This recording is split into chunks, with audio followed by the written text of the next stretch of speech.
lecturer at University Kuala Lumpur, MIIT. Okay, so before we begin, we would like to extend our heartfelt thanks to IEEE Foundation, IEEE YP, and IEEE Live member. Also, special thanks to IEEE Malaysia section, TENCON 2025, and IEEE Region 10. Also, IEEE Industry Engagement Committee for their fullest support and collaboration in making this event possible. Okay, so to begin our program with blessing, I would like to invite Mr. Hafiz Muhammad Fahid Nomen, which is also our executive committee member of IEEE YP Malaysia and also PhD student at University Malaya to lead the Doa recitation. Please welcome.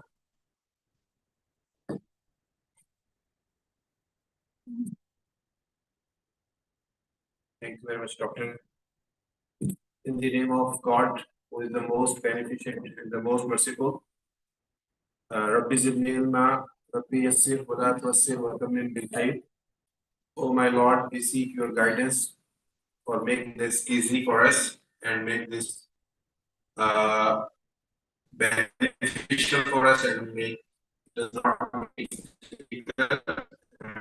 and goodness. We seek your help, and we seek your help for the enlightenment and enhance our knowledge. So, Ameen. Thank you very much. Alhamdulillah. Thank you, Mr. Hafiz, for the beautiful talk. Okay, let's now hear from our distinguished speaker. To begin, I would like to invite IR Dr. Bernard Lim Kiwei, our chair IEEE Malaysian section. Dr. Bernard is seasoned engineer and mentor with 20 plus years in academia, industry, and power system, promoting innovation and professional growth. Please welcome Dr. Bernard.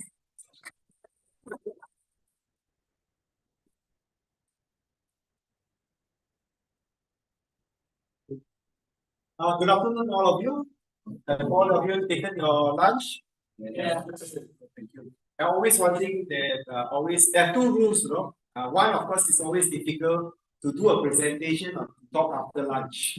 It's a very tough thing, right? As a presenter, you always face that rule. Rule number two is that never keep someone hungry. That's also very dangerous as well, right? So these two things you have to fulfill, right? But I'm glad that all of you have eaten, so I'm sure that all of you will be not so angry as well. And of course, second thing is that I'm glad that all of you are here today. So if you're not, I'll try to make it short as well. So how many of you know that how the IEEE was formed? Right? So last year IEEE celebrated 140 years. So originally IEEE was set up many years ago by founder.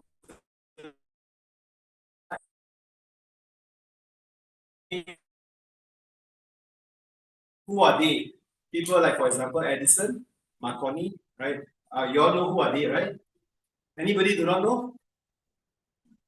Oh, I'm glad that nobody raised their hand.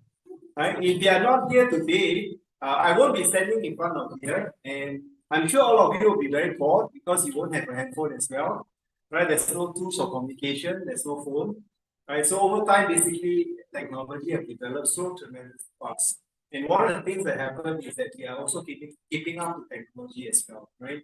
So last year IEEE celebrated 140 years. We are from industry. So one of the important things is this mentioned industry. 1990s, and I started working in manufacturing, right? My area of expertise wasn't what I was supposed to be. I'm actually major in communication, actually with satellite design.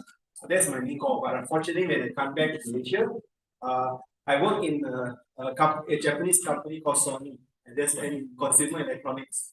Right. So those days itself, when I participate working, it's kind of boring, you know, supposed to work every day in, day out, check out. What keeps me going is actually joining IEEE. And that's where over time I actually joined different society over time. I joined quite a number of society of IEEE. as I move into different aspects of my life or work, I changed over about 10 companies already because I've been working almost 30 years. So different companies, and that's where I joined different society.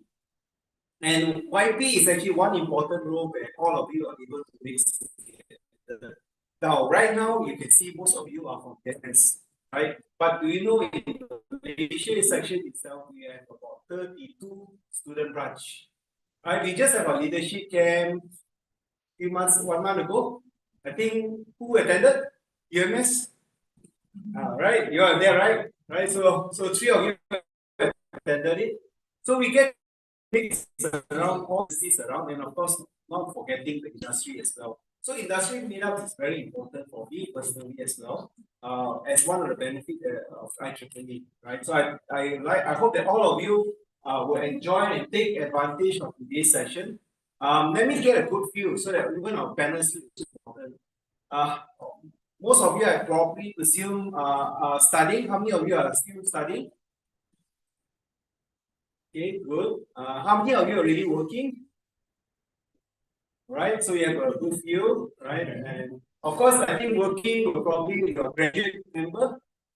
Graduates, you are probably postgraduate, right? Some of you are postgraduate, and so it's a good, I mean, a good mix of people over here.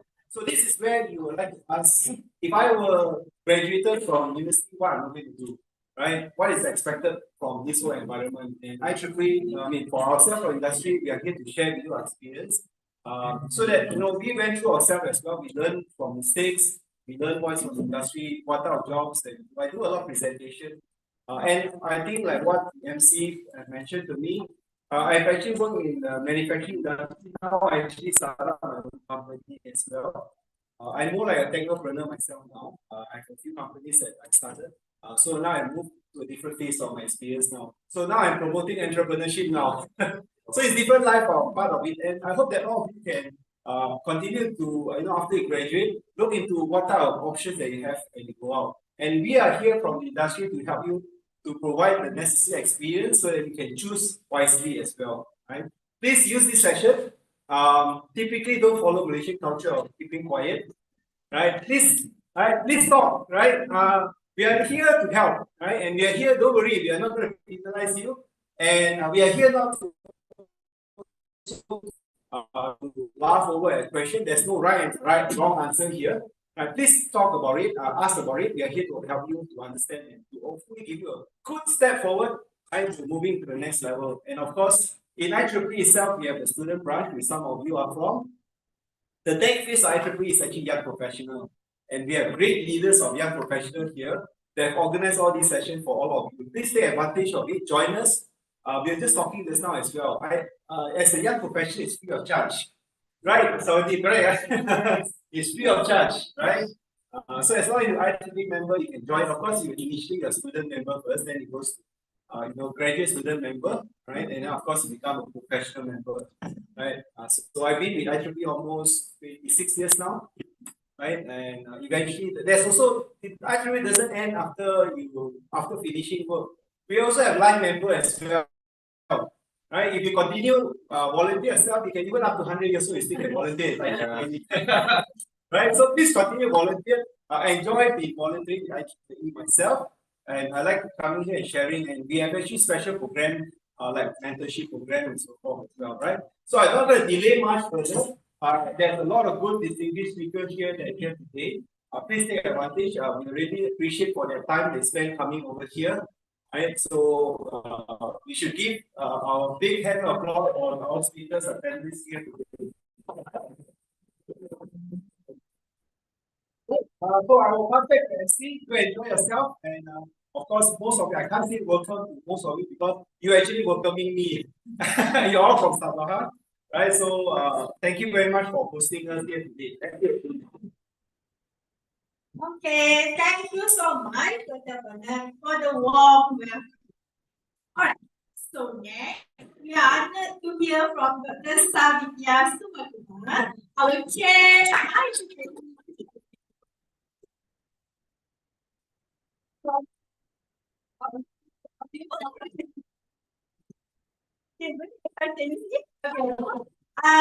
Dr. Savitia is a 13 Malaysia faculty expert in AI, software engineering, and biomedical medical technology with key IEEE leadership roles and a passion for inclusive industry-driven education. So please welcome Dr. Hello, hi everyone.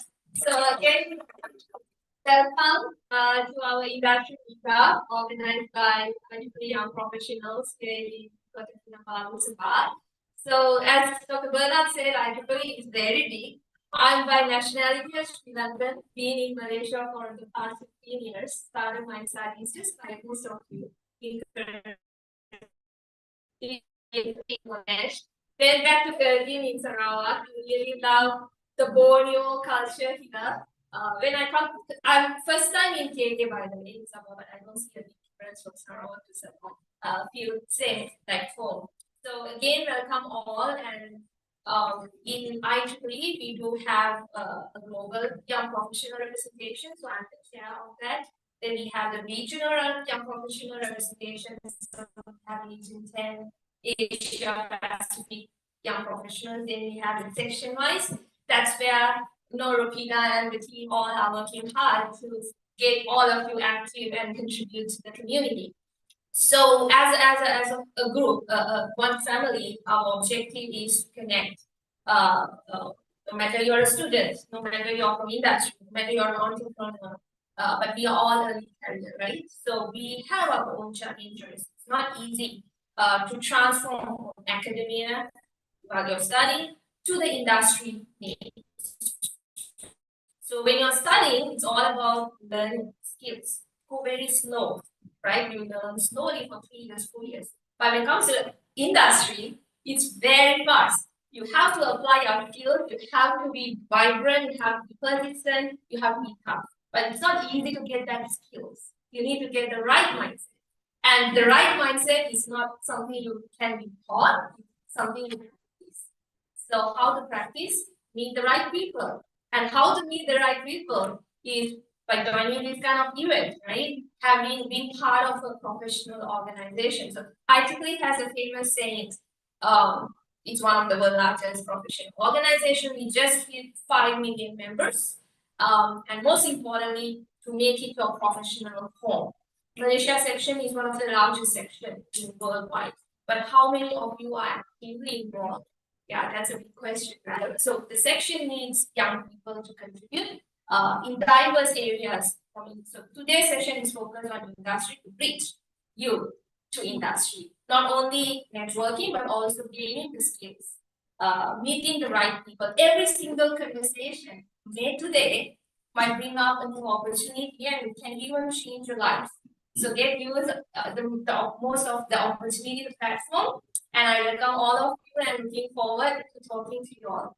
So over to you, Nancy. So much and now we welcome technologist Dr. Ropina, our chair IEEE Malaysia. So Dr. Ropina is a lecturer and polytechnic diploma specializing in power system and sustainable energy, promoting technical education and professional development. So please welcome Dr. Ropina.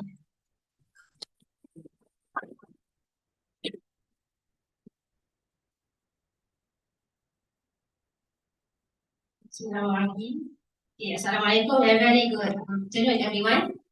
Okay, distinguished guests, respected speakers, fellow IEEE members, and dear young professionals. Okay, a very warm welcome to all of you.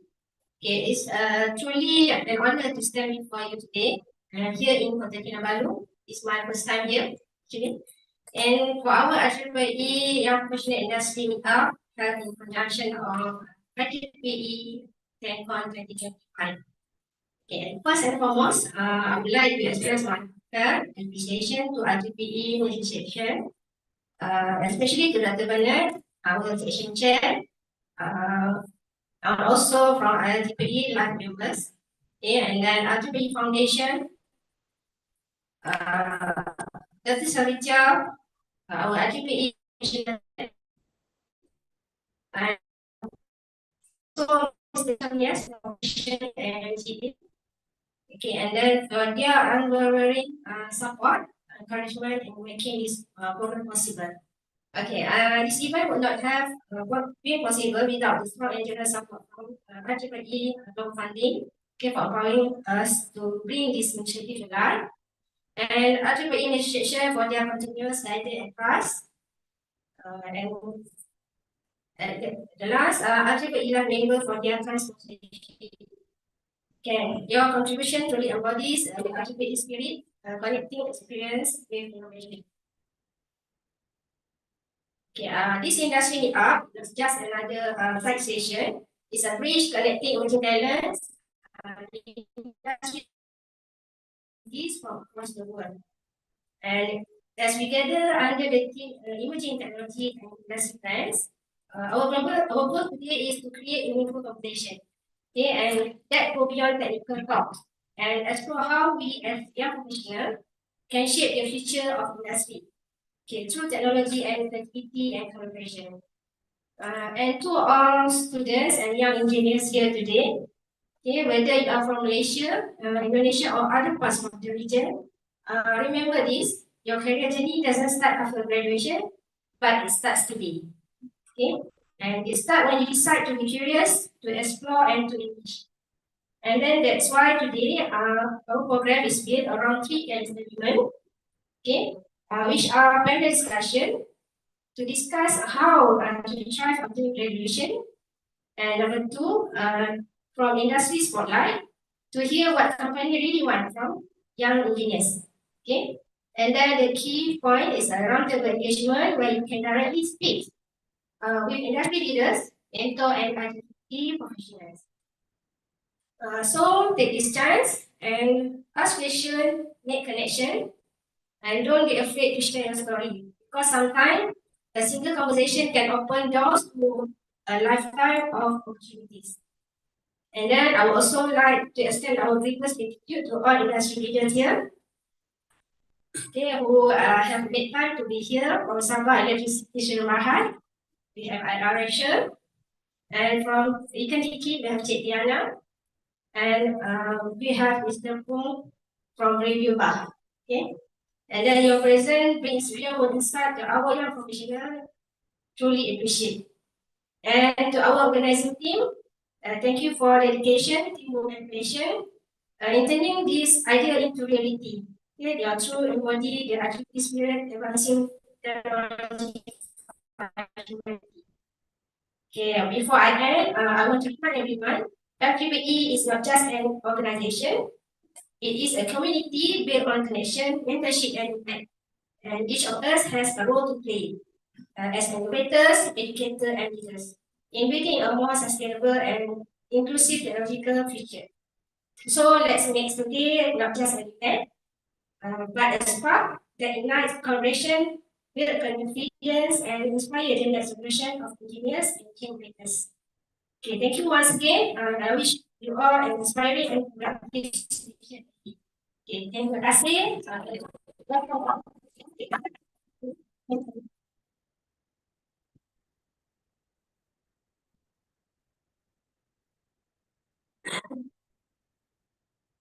Okay, thank you, Dr. Narapida, for your inspiring overview. Thank you once again to all our distinguished speakers for setting the tone and energy for today's meetup.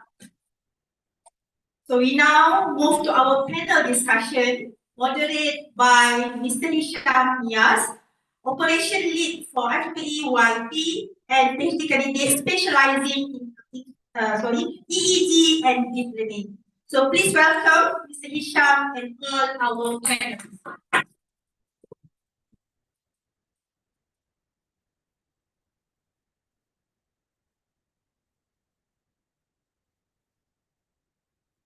Hi everyone. Thank you for inviting me. Thank you very much. I would like to invite the panelists. So, Dr. Bana, please welcome.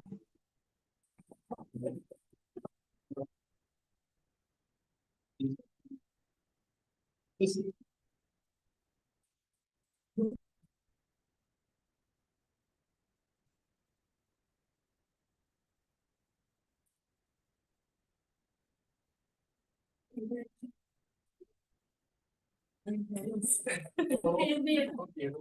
let's welcome once more our panelists. One round of applause. Come on.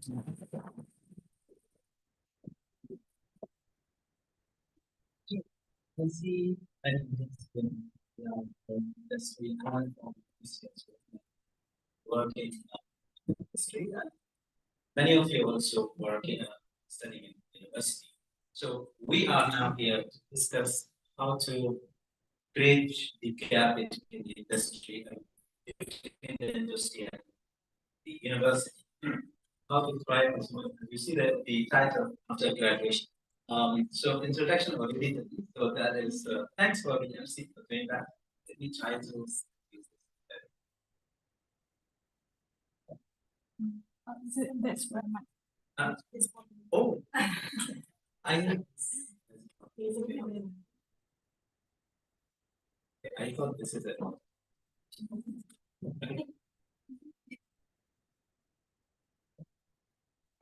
Okay, so sure. So we can move to the next slide. It's an introduction.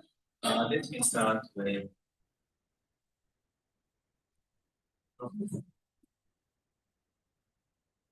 So we have three panelists and myself here. Moving to the next slide, you can see Dr. Manan. So he is specialized in industry. He has over 20 years in industry. So we will be taking that slide, how the industry looks like, and what are the expectations we are, what sort of expectation we should have while we are in the university. And then moving to the next, Dr. Studies. She's the senior lecturer in Curtin University, Sabah, and she's also dealing with industry as how to transfer students or how to prepare them for industry. We will be hearing some nice story from Savitya, and then moving to Dr. Sufi. And she is also from academia, but she also has good experience long back in intern, working intern. So I'm very excited to see the difference between previous generation and current generation. I'm very excited to hear that. So while this session, we are going to go to, through three stages.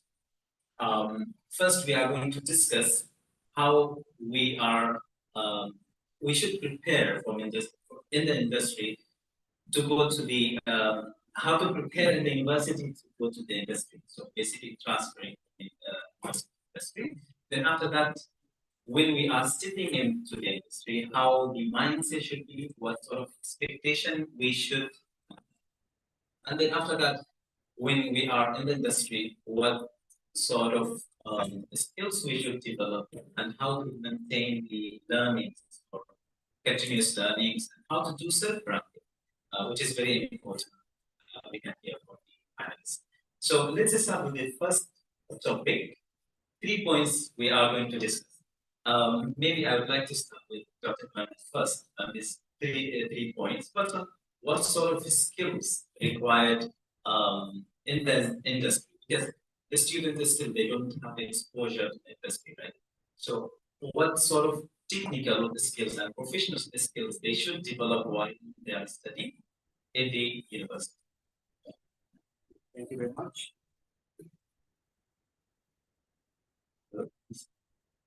Okay, good. Okay, when as you work towards after graduation, one of the basic stuff that taking up is that you just focus on studies until your final year. And most of the time, most of you were doing your final year projects. That's what typically for most cases. And the first step is that when you take your first step out there, your first experience will probably during your internship. I think most of you will probably do an internship, at least your third year, 4 years program, and of course some of you may do it at 5th year as well. So the first step as you go through it, you will experience what some of the industries are looking at it. Now I've done many interviews, hiring many people as well. So one of the things that how my process works is that I would like to see how not more of technical skills initially. I can assess the technical skills from the projects that you do, But one of the most important things that I watch for is basically how you handle the situation. And things that's very important to me would be, for example, team building, for example, when you did a project. Second thing is basically your communication skills. That's something very important as well. And of course, third, which is basically how interest or soft skill is how much interest have you on a particular topic. Now, let me ask a quick question that I see a lot of candidates here. Any of you have gone through an interview process? Right? If you were to go for an interview, I mean, I like to have a feedback so that there's no right and wrong answer, but it's important to see how to get things engaged. When you go for an interview, let's say for example, Sabah Electric Senjata, right? So when you go for the interview, let's say you meet one of our panel later on, right? What will you do? Anybody have an answer? I prepare my resume, I compile my certificate, alright? What else? Right? The next thing you know, a lot of people, what I do is basically I go into the internet, I'll look for the company, right? I'll read about the company itself, and basically I will research about who am I going to be interviewed or what job that's going to be done. And that's what usually we do. And then on top of that, you basically search what are the areas. Now, all of you came in a work age, digital age, that you are so fortunate to have ChatGPT, right? So you probably go ChatGPT and say, who is SCSB, for example, Sabah, right? And then you give this. What type of questions would my interviewer expect to ask, right? I think most of you will do that. I don't have to tell you that. Now you're very lucky for us in those days. So now, why I'm saying that is not because of what you're doing. It's actually the initiative that is shown by doing that. If by a lot of candidate comes to me without prepare, nothing at all, don't even prepare resume, don't even do anything on those medical interview, tendency is that's a bad first impression. Right? Because the initiative is important, the soft skill. So why I say that is not because of saying that what you should do, but it's actually the soft skills that you do, which is very important. It shows I'm interested in the job itself, I'm coming here and I would like to work. Right? The technical aspects usually I will assess on your technical capability of the project, what you do, and what are challenges you face and how you deal with the challenge. Right? So that's one of the technical aspects that I usually do. And so this is basically how the interview process that I will do over, especially for fresh graduate. But of course, interviewing something or preparing for a job over a certain years experience of different expectation that I expect from somebody. But because the crowd here is basically those who have just going to be graduated or graduated. So I address that, but as you move along different stages, different expectations are required. Yeah, I think that's very important point you mentioned about the resume. I remember during my time, we used to organize mock interview, so that the student can train themselves how to interview. Going to Dr. Snabi, we have done some sort of interviews, for example, to prepare the student to be ready for industry. What else we are currently doing to make a student ready to the industry? I would say I kind of echo with Dr. Bernard, but in short, if we want to summarize it, character matters most. It's not anymore that your transcript is all A's, HDs, and you get the job. No, I want to hire the person who has communication skills, the person who can present himself better, because that person is the face of my company or my project, right? So you need to invest in your character building, personality building from year one itself. It's not something you join a student branch, you do one project, you get no. You have to practice it continuously. When it comes to professional skills, another thing is working in a team. Most of the students say, okay, I do assignment alone and I do my project alone. But when it comes to industry, it's a teamwork. You have to support each other. You have to be communicating with each other. So that is a skill. You have to do project-based education. I think that's what Malaysia education system is now transferring into. that from first day itself projects rather than teaching one way or doing that work, then the students will learn how to manage their time and how to work in the team. I can give one example where what we do in the team. And Kong is one of our collaborators as well, is that we have industry-based capstone in which they work 1 year with the industries to work on a full stack. Full stack solution is really a working product, software product, from starting to deployment. So this way, they work with the industry client, they work with the academic supervisor, they go first meet the client, communication skills, then work with the team skills, manage the project management skills, then present the project, and also at the same time they gain the technical skills by learning by themselves. I don't believe we need to teach technical skills. I believe the technical skills need to be self-learned. That's where it is rooted. So you need to invest on projects. No matter you don't have to wait until final year to invest on projects. Start from your first year. Join student branch. If you are from UMS, you have a student branch. Open up opportunities for your members to do projects there, so that they will learn. Right. So these are some to highlight. Thanks, Dr. Savi. Also, Dr. Smith. So the working environment in university is different than current workspace, because in university we have assignments, we have lectures. So basically, it's different than working in workplace. So how we should prepare to face that transition, basically, consider workplace environment. Thank you very much, Hisham, for that question. So, I'm not sure because I'm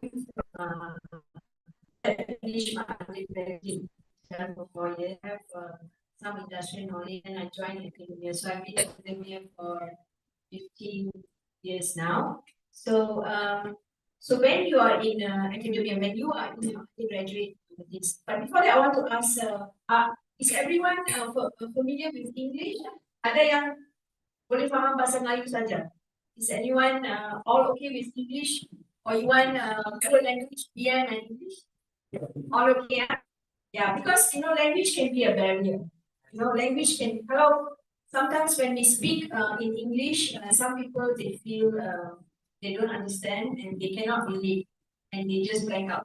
That's why I asked whether can all of you understand English well. Okay. So in academia, the importance of you taking up a degree or a master's or a PhD is for the foundation, right? For you to have the knowledge.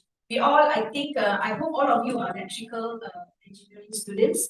So you cannot ask a social science student to make a circuit diagram. No. So that knowledge comes from the university, right? How do you design a circuit? So the purpose of a university degree is for you to have your fundamentals.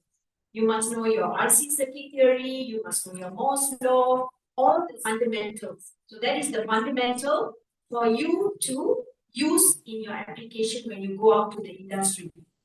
So these fundamentals is given in the academia, when you're doing your degree, your master's, your PhD.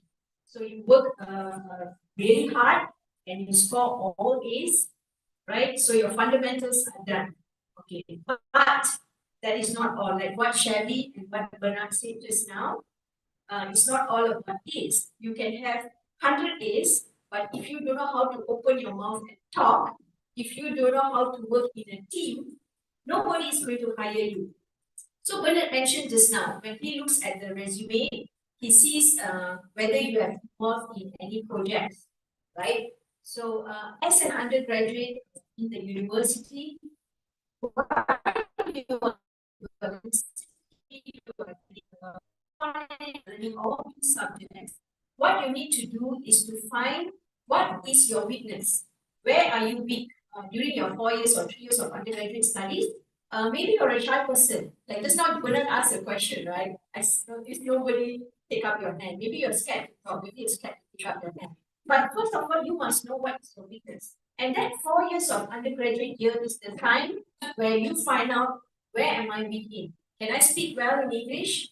Can I go and talk to Sabah Electricity HR manager and say, hi, my name is so. Are you brief enough? Boleh kah? Terus pergi sana, hi, nama saya ini saya nak kerja. Do you dare? No. Yes. So you must know what is your weakness. So that 4 years, 4 tahun belajar di universiti adalah bila kamu cari apa yang kurang pada diri sendiri. Where am I weak? And you build up. That 4 years is the time for you to build the best you. Alright, it's not all about your A's, all about your assignment, your business. It's also to make the best version of yourself to be ready for the industry. Right? Because if you say, nantilah, lepas habis belajar, lepas 4 tahun barulah, I'm going to work on myself after the point. Too late. The industry won't wait for you. Bernard won't hire you. Am I right, Bernard? Okay, so my message is find your weakness during your undergraduate studies and work on it. That is your soft skill.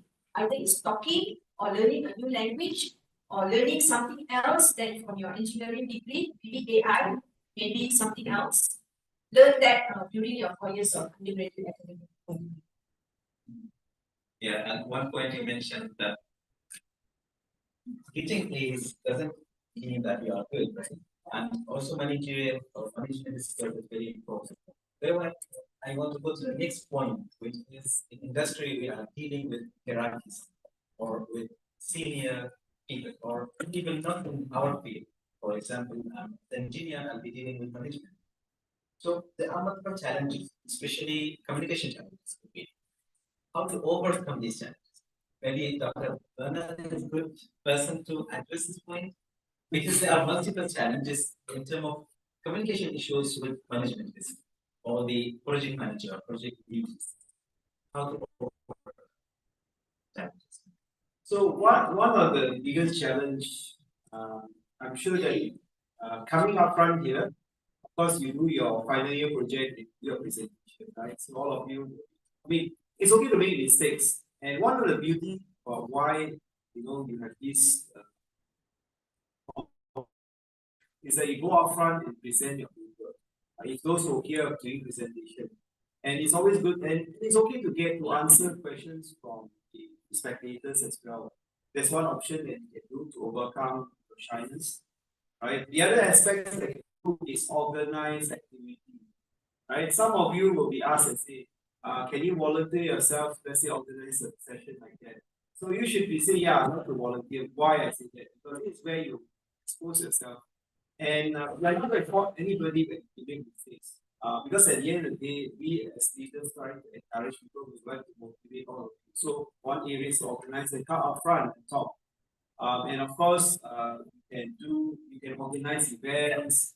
IEEE do a lot of such activities. You do come and present yourself. So these are things that you can help to overcome communication. Because communication is about practice, right? It's not about, oh, I baca buku, you read, and then you're expert in communication. It's about practice. So some areas I'm not sure about in Sabah, we have an organization called Toastmaster. I think I'm not sure whether here you have that. Toastmaster is one organization that can help you. If you're weak in communication, it's one way to do it, right? And so these are areas that you can participate. IEEE is one of them. Toastmaster is one of them. And of course, I've been faced many times as myself. I've been faced upfront doing presentation. So over time, we kind of get more questions and question after question. Over time, you practice and get better. And one of the easy way to do is actually writing a script. Right? Just now you see some of them prepare a script and read through a script. And over time, you can remove the script. I do have a script myself. Sometimes I skim through script. Something that you can help you out. So these are areas that help you to communicate. The other aspect is also during an interview session, like one suggestion was your mock-up, and also the associate also mentioned mock-up. Now you can talk to your friend and you do a mock-up interview. So that's one thing you can do. So there's many options that all of you can do that to come in. Screen preparations, mock-up, drawing societies, and then one way to present.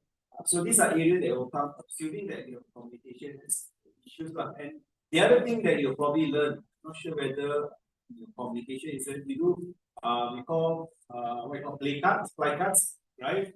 A string of cards that you prepare, you write a few notes on it, right? And then you can just remember some key points. This is one way that you can always do. So I think there are many ways that you can do this. As a suggestion I gave for you. But always still goes back to practice. Practice and do often enough. Eventually, you have greater confidence. After confidence, you can also have fun. Be brave about it. And so these are some ways I can suggest to all of you. Okay, thank you. I just, once you mentioned in your beginning speech, opening speech, you mentioned actually it's been 20 years celebration. Some of the audience was very surprised. They are not aware how long actually it's been gone. So maybe I go to Dr. Shabi. How IEEE can help students to transfer from or in transition from university to industry? Is there any role that IEEE can play? Yes, definitely. Like this event itself is one example what IEEE plays. So what we do is that we act locally but think globally. So we do so. Dr. Bernard comes from industry engagement committee, and I come from IEEE professional committee, and we have students in India. This is one example of one IEEE where we bridge different members together, different committees together for one goal. That is to transfer you from student to young professional to industry. So what are the opportunities we have with YPs? We do have career fairs. We just completed virtual career fair in Region 10 Asia Pacific. There is another one happening in USA. So if you want to transfer or go to USA, that's a career fair you should join in.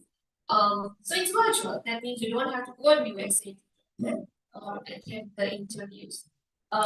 We also have industry talks. We also have cross-organizational collaborations. For example, United Nations, International Renewable Energy. YP is represented in New York last month for the UN General Assembly as well. These are some of the examples. We really work with local industries, reach young minds. We want to show the faces. So I don't want my face to be like YP. I want the local faces to be, these are the YPs. That's the change we want to make. And that's what we are working towards. Another example is standards. So when you are working in industry, standards is very important and it's well known for standards. We want to educate our students about the standards. How many of you are aware, right? Not that much, right? Only you go industry, you work with standards. So that brings me to be used as well, the gap needs to be used as well. So these are some of the examples, Isha, and yeah. Okay, I'd like to move to the next stage, which is after stepping into industry, we have to have different mindset or different sort of skills or soft skills. Even as I mentioned earlier, working in the university, we might take one project up to 6 months or 1 year sometimes. But in industry, it doesn't work like that. Project should be completed in 3 months. So what adjustment we should do in our mindset or skills we have to develop in ourselves to start in our profession? Maybe that's So I think the skill set important for you to survive in industry after your undergraduate days, I think the number one is time management, right? So when you are a student, nobody is going to ask you when you get up late and you go, you miss the class or you don't go to class. Nobody is going to ask you about it. But in industry, you get penalized, right? You can get a letter from HR saying, why didn't you come to work today? So I think number one is time management. You must learn how to come to work on time and deliver what is needed. So time management. So you ask yourself, if someone says, I will meet you at 10 o'clock, can you meet the person at 10 o'clock so you can start checking from year 2 onwards? You can see time management is one. So the second thing is the challenges, right? Challenges that when you join, you have to face. What you mentioned just now, projects doesn't take 6 months. Your assignments, they don't give you 1 month, 2 months. They will say, I want it yesterday. okay, or I want it within the next 1 hour. It's very fast. So you have to train yourself during your undergraduate days on how to do things fast. And you must don't work in silo. You must know how to work, right? Collaboration, cooperation. You must know how to do that. And I like what Shani said just now about IEEE young professionals. So if you are as a student, so if you join this young professional or your student branch in your university, so it gives you the opportunity to work together as a team, right? How do you complete a project? For example, this conference we are held by so many students, and they work together and solve the problems that we have. So cooperation, collaboration, working as a team, all these skills is very, very important in industry because every project you don't work normally you have a team. And I think so time management, working as a team, collaborating, and I think the last skill set is you must learn how to face failure, right? So even I think when you're an undergraduate, you also face a lot of failures, right? Not only the love failures, but also other failures, right? Like maybe you applied for a grant or a project and it got rejected. So how do you face failures? When you give an assignment to your lecturer and the lecturer says this is not good enough, how do you manage the emotion, right? So in industry there is no time for you to feel sad, depressed, down. Nobody going to wait for you to recover.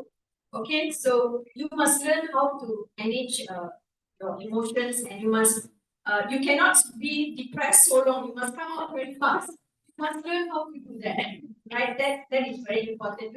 You cannot go and rant in social media. Oh, I didn't get the job, and you cannot. You don't have time. Industry is so fast, right? So you must have the mindset that okay, done. I failed. Next. Okay, next. You must have that mindset when you join industry. If not, you cannot survive. You must have that mindset. Next. You must be always thinking next. If you have that kind of mindset, I think Bernard, Sabah Electricity, Ricky, all will hire you. Yeah, I think you mentioned the second point of the like how to mention, how to take the feedback. Because as you mentioned in university, if I fail, I just retake the subject and that's it, nothing will happen. But in industry, if I fail something, I keep failing, there is many people waiting on this thing. So I can just be thrown out. So yeah, taking feedback is very important and we have to take it in positive. Dr. Shavi, any thought on this part, like how to deal with these feedbacks, especially negative? Positive, we are very happy, but sometimes we have very negative feedbacks. We don't know how to respond. Yeah, I would say look the good in everything. As Dr. Susi said, I am not that old compared to you all. So I was in the stage that okay, if I fail, okay, I still remember when I got the rejection of my first year, okay, well, end of the world to me. And then now, okay, rejected, okay, next one. Once you practice to it's ignorance of negativity, but see the opportunity and then move forward with that. It's your profession is you have to have a good balance between your emotion and your profession. And always focus on goal, not the process. Right? Okay, I failed, but I still can do something and achieve my goal. So when you focus on your goal, you will anyway achieve that someday. You have to be persistent. And when it comes to the mindset, right? Another important thing when we talk in the lunch table as well is that we have a big generation gap now, right? So your bosses are not millennial or above, and you guys are maybe Gen Z and below. So you need to understand what is the expectation of your bosses. At the same time, you're from industry, you need to also understand what expectation from our employees, and there should be a good understanding. And if you feel that you're not being heard, or if you feel that this is unfair, it's better to discuss in a professional way with your boss and try to solve it rather than escalate or keep it inside or assume My mentors always, I've been working for past 5 years after I finished my PhD, and the biggest thing I learned or the skill set is don't have any emotions. If today is a bad day, that's it. Tomorrow I will start something else. I try 10 things, I get 5 things, that's a bit, right? So failure is not the end. So you need to, you know, take it as a happy thing as well. Everything is a Sometimes also we are not able to, for example, multiple projects, multiple tasks coming to the individual, to the employee. For example, I'll give one case. I'm working on one project. Then I got an email from my manager saying, Hisham, we need to work on this POC, for example, proof of concept. We need to create something new. And now I have 2 projects working on the same time, or 3 projects. That is sort of pressure coming on me. So how to handle this sort of pressure? Dr. Bharat, you are expert in industry, so I'd like to hear from you. So, I mean, I like to use this story of mine. And I'm actually, besides work itself, my hobby is actually, I like swimming, I like cycling, and I like to run. So I'm a marathoner myself. So, and I'm not a sprinter, right? So marathon is about pacing yourself. And marathon is long distance. Your life is a form, right? Your life is not sprinting 100 meter and then that's it. Now your life is about a 4 kilometer run. So you pace yourself. The experience that you go through is initially, oh, you get excited, all the friends are asking to join the event, and you join, and then, oops, I joined the event. I'm going to run 84 kilometers, for example, and then you start regretting yourself. So initially you ran, and then slowly, and you start thinking to yourself, what I got myself into trouble. And then you start running over time, and then after that, you go through a lot of challenges because you get cramped, and then you have a lot of things that's going to happen, and then you may get blister, but you still continue to persistently push forward. You go through obstacles of life, and then continue on. And then at the end of the day, you reach the last 1 kilometer, you feel like, oh, I can't complete. And then you still push yourself, and then you finish at 59. And then first thing what all of you do, I'll take selfie. Right? And then you take photograph, right? And then you continue, and then you register for the next phase again. Right? So our life goes through this cycle all the time. Right? So what most of like Dr. Suzy and Soizit mentioned was that in life itself, we do not give up, right? We continue to move on. We face challenges. I there's a lot of failure. It's fine. The things that's most important thing to me is actually the recovery. And I think Dr. Suzy right, the recovery process. How you recover as a manager itself myself is that when I see something fail, you will try to approach the problem, and then you get back to your manager, and your manager will give you some advice, and then you try again, right? And then you over time when you try by your experiment, you try many rounds, eventually you find your process that it gets better and better, and then eventually you get results. So that's basically what will happen when, let's say, for example, you apply the first time, oh, I didn't get it. Apply second time, third time, you didn't get it. Don't give up, you continue with that. So it's the same at work. When you go to work itself, you try it, you don't give up and continue onwards, right? So that's something that you need to cultivate yourself into your life itself, and yeah, that's what's important. And a lot of employers, people like management like to see that, because we know for sure some of these are hypothetical methods and it's not a solution yet. So you have to try over and over, then eventually you will come to a solution. So that's what is very, very important, and that's what we also observe. Don't give up and then say, okay, that's it, I'm going to change my job, right? So that's what usually don't do. Please continue on first, and then when you learn enough, then you can move on to the next. And that's what we always do. So means not giving up and trying and trying. But nowadays, the transition happening in the industry, and they are using AI, LLMs, stuff like that. So some people might keep trying and not able to reach the solution, then they go to other solutions, like just taking solutions from ChatGPT, from Gemini, or any other LLM. So how do you address that point using AI in technology or in industries? Yeah. Okay, again, no problem. So what it does is this way. Another word that we're going to introduce is called resourcefulness. Okay? We talked about it recently as well, and curiosity and resourcefulness, two words that we know. So at the end of the day, it's that ChatGPT is just another tool, right? In the past, is that we use books as a tools. You have you build a search engine, Google search engine as a tools. Now comes ChatGPT that basically opens up a new horizon of database, right?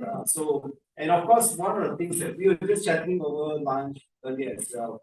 Now, tendency is that people will do ChatGPT and then they found out forgot the AI has no advantage. And one of the most advantage of ChatGPT is basically the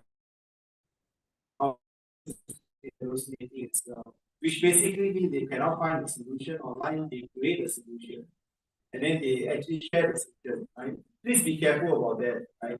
So that's why there's an area that I also talk about, is basically besides generative AI, is actually agentic AI as well. And of course, we have automatic AI and autonomous AI, call it as the generation that a lot of people are talking about. So at the end of the day, is that be careful about that, and basically validate whatever solution that you have is very important.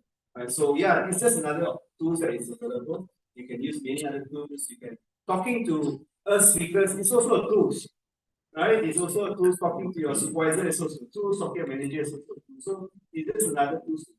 And what we do is basically how do we use this tool to make our life easier, or actually to help us in our life. I believe Dr. Shawi also interacting with the industry, the students as well. So how do you see AI can be employed in industry and how we can use it efficiently? As if we're going to say some information might be incorrect, how to validate that, what sort of strategy we can use?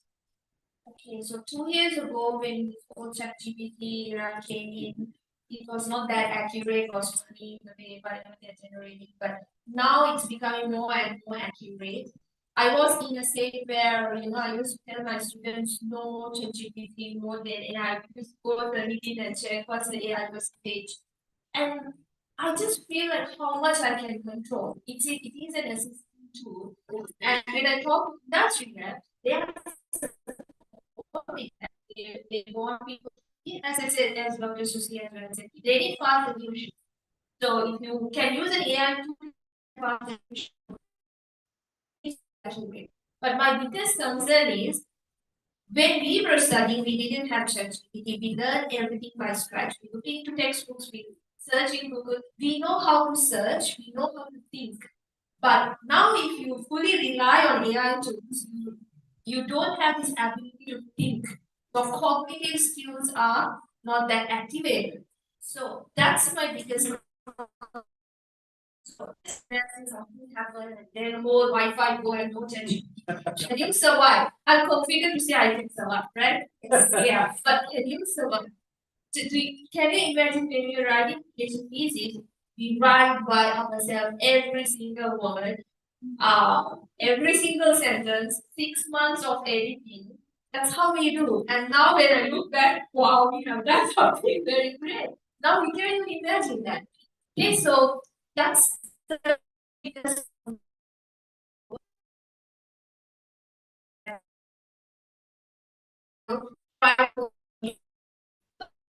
think, practice thinking, that will enable. If you are expert in that, you can use tools to make it even better. So ChatGPT kind of AI tools are developed to make your life better. So if you're an intermediate level expert, you can go to upper level. But if you're not in this level, if you're down level, then you're just fully not even thinking, close eyes and relying on AI tools. Thinking it's fully correct is not intelligent thing to do. So yeah, that's my message. Especially me, if I type something on ChatGPT and click on Ask ChatGPT, I imagine what's happening, like going to LLM, happening these things.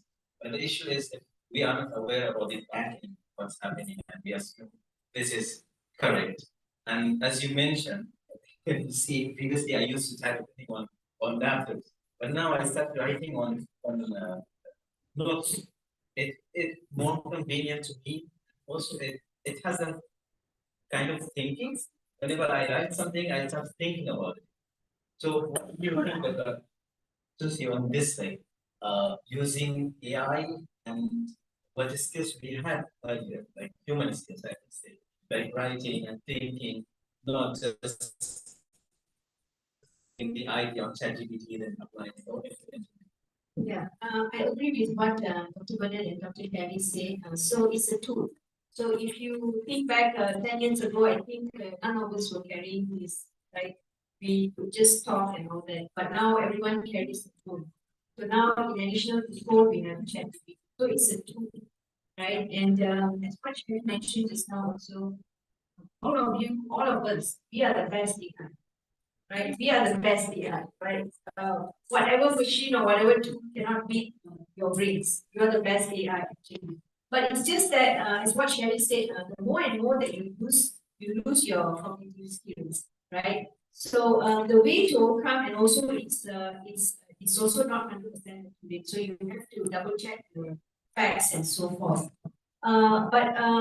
So since it's a tool to help you, yes, go ahead and use it. But the original idea should actually come from you, right? For example, you're given 3 projects, right? 3 projects at the same time. And you are overburdened with 3 projects at the same time. Yeah, you can ask ChatGPT for these 3 projects, what is the solution? You can ask for help. But then you can decide whether you want to follow the solutions given by the ChatGPT or not, right? You can make a decision whether is that the correct one or not. But in order to make that decision, I think it's better to talk to your mentor or to in the industry and say, this is these are some of the solutions that I've come up for these 3 projects. So what do you think? You can ask your peers, you can ask your mentor, people who have experience. They are the better ChatGPT than the actual ChatGPT because they have the experience. So ChatGPT will just give you what you feedback. So it may not be the most accurate answer. So for example, like if you talk to someone senior, your mentor or your lecturer or someone, your peers, so maybe you can get a better answer. And what you need to do is use ChatGPT, use your industry advisor, use your mentor's advisor, use a few sources and come up with the best solution from you. So that becomes a very unique, creative solution for whatever projects that you're doing in the industry. So it's not just you take from ChatGPT and you put it into the report, right? So you need to be creative how you come up with the final solution. So I think it's a tool which you must use. Yeah, because ChatGPT end of the day taking all the resources, available resources, and if something new created that has to be verified, and we cannot just blindly trust all these things. So I mean, it's one of the tools, and we have to use it, but we have to be very careful and verify the outcomes before implementing the real life. So I would like to move on the industry itself. So when I work for 1 year, 2 years, I have no clarity, especially if I'm just stepping in. I have no clarity where to work. Sometimes I'm getting project on AI, another time I'm getting project on something like that. Which path should I choose, or how to do personal funding for myself so I can have clear path for next 10 years? And the question is, should I do that or not? Dr. Bernard, you are a good person for this. So, when you say personal branding for early career, so it's that how do you market yourself, right? You're selling a product yourself. When you go for an interview, you have to remember as an employer, I do get stacks of interview resume, and I got thousands of them. Now, what is so differentiated are you comparing to the rest of all the stacks of a resume that you receive? Of course, there are a few methodology in the company that you do. which basically is there's keywords and do filtrations and all that. Then the streamline gets less, and then we have some criteria that we use and we streamline. And then finally, of course, we at least say 10 people for the interview process. And then from there, basically, what differentiates your resume from the rest? So you need to basically firstly understand what the company is looking for, what skill sets they're looking for. Let's say they talk about AI. So maybe you need to have that AI in part of your resume that you do. But of course, don't write something that you're not, right? That's very dangerous as well. Because you write tendencies that I'm going to ask you about. I'm going to ask you basically what examples that they use about it, so it's very dangerous. So, but it's really what you are at, then you can write it up, because that's where we're looking for skill sets related.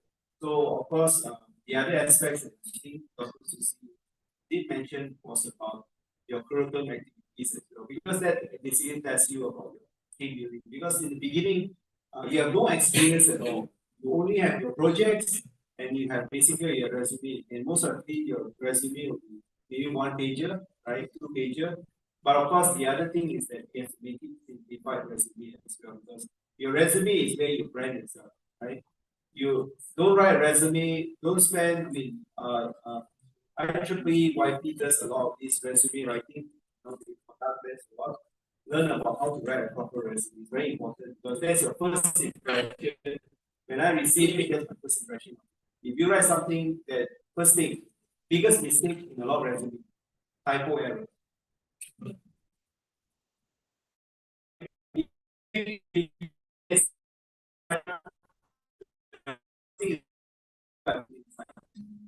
Which the reason why I say that is that nowadays you got so much tools and you still make mistakes.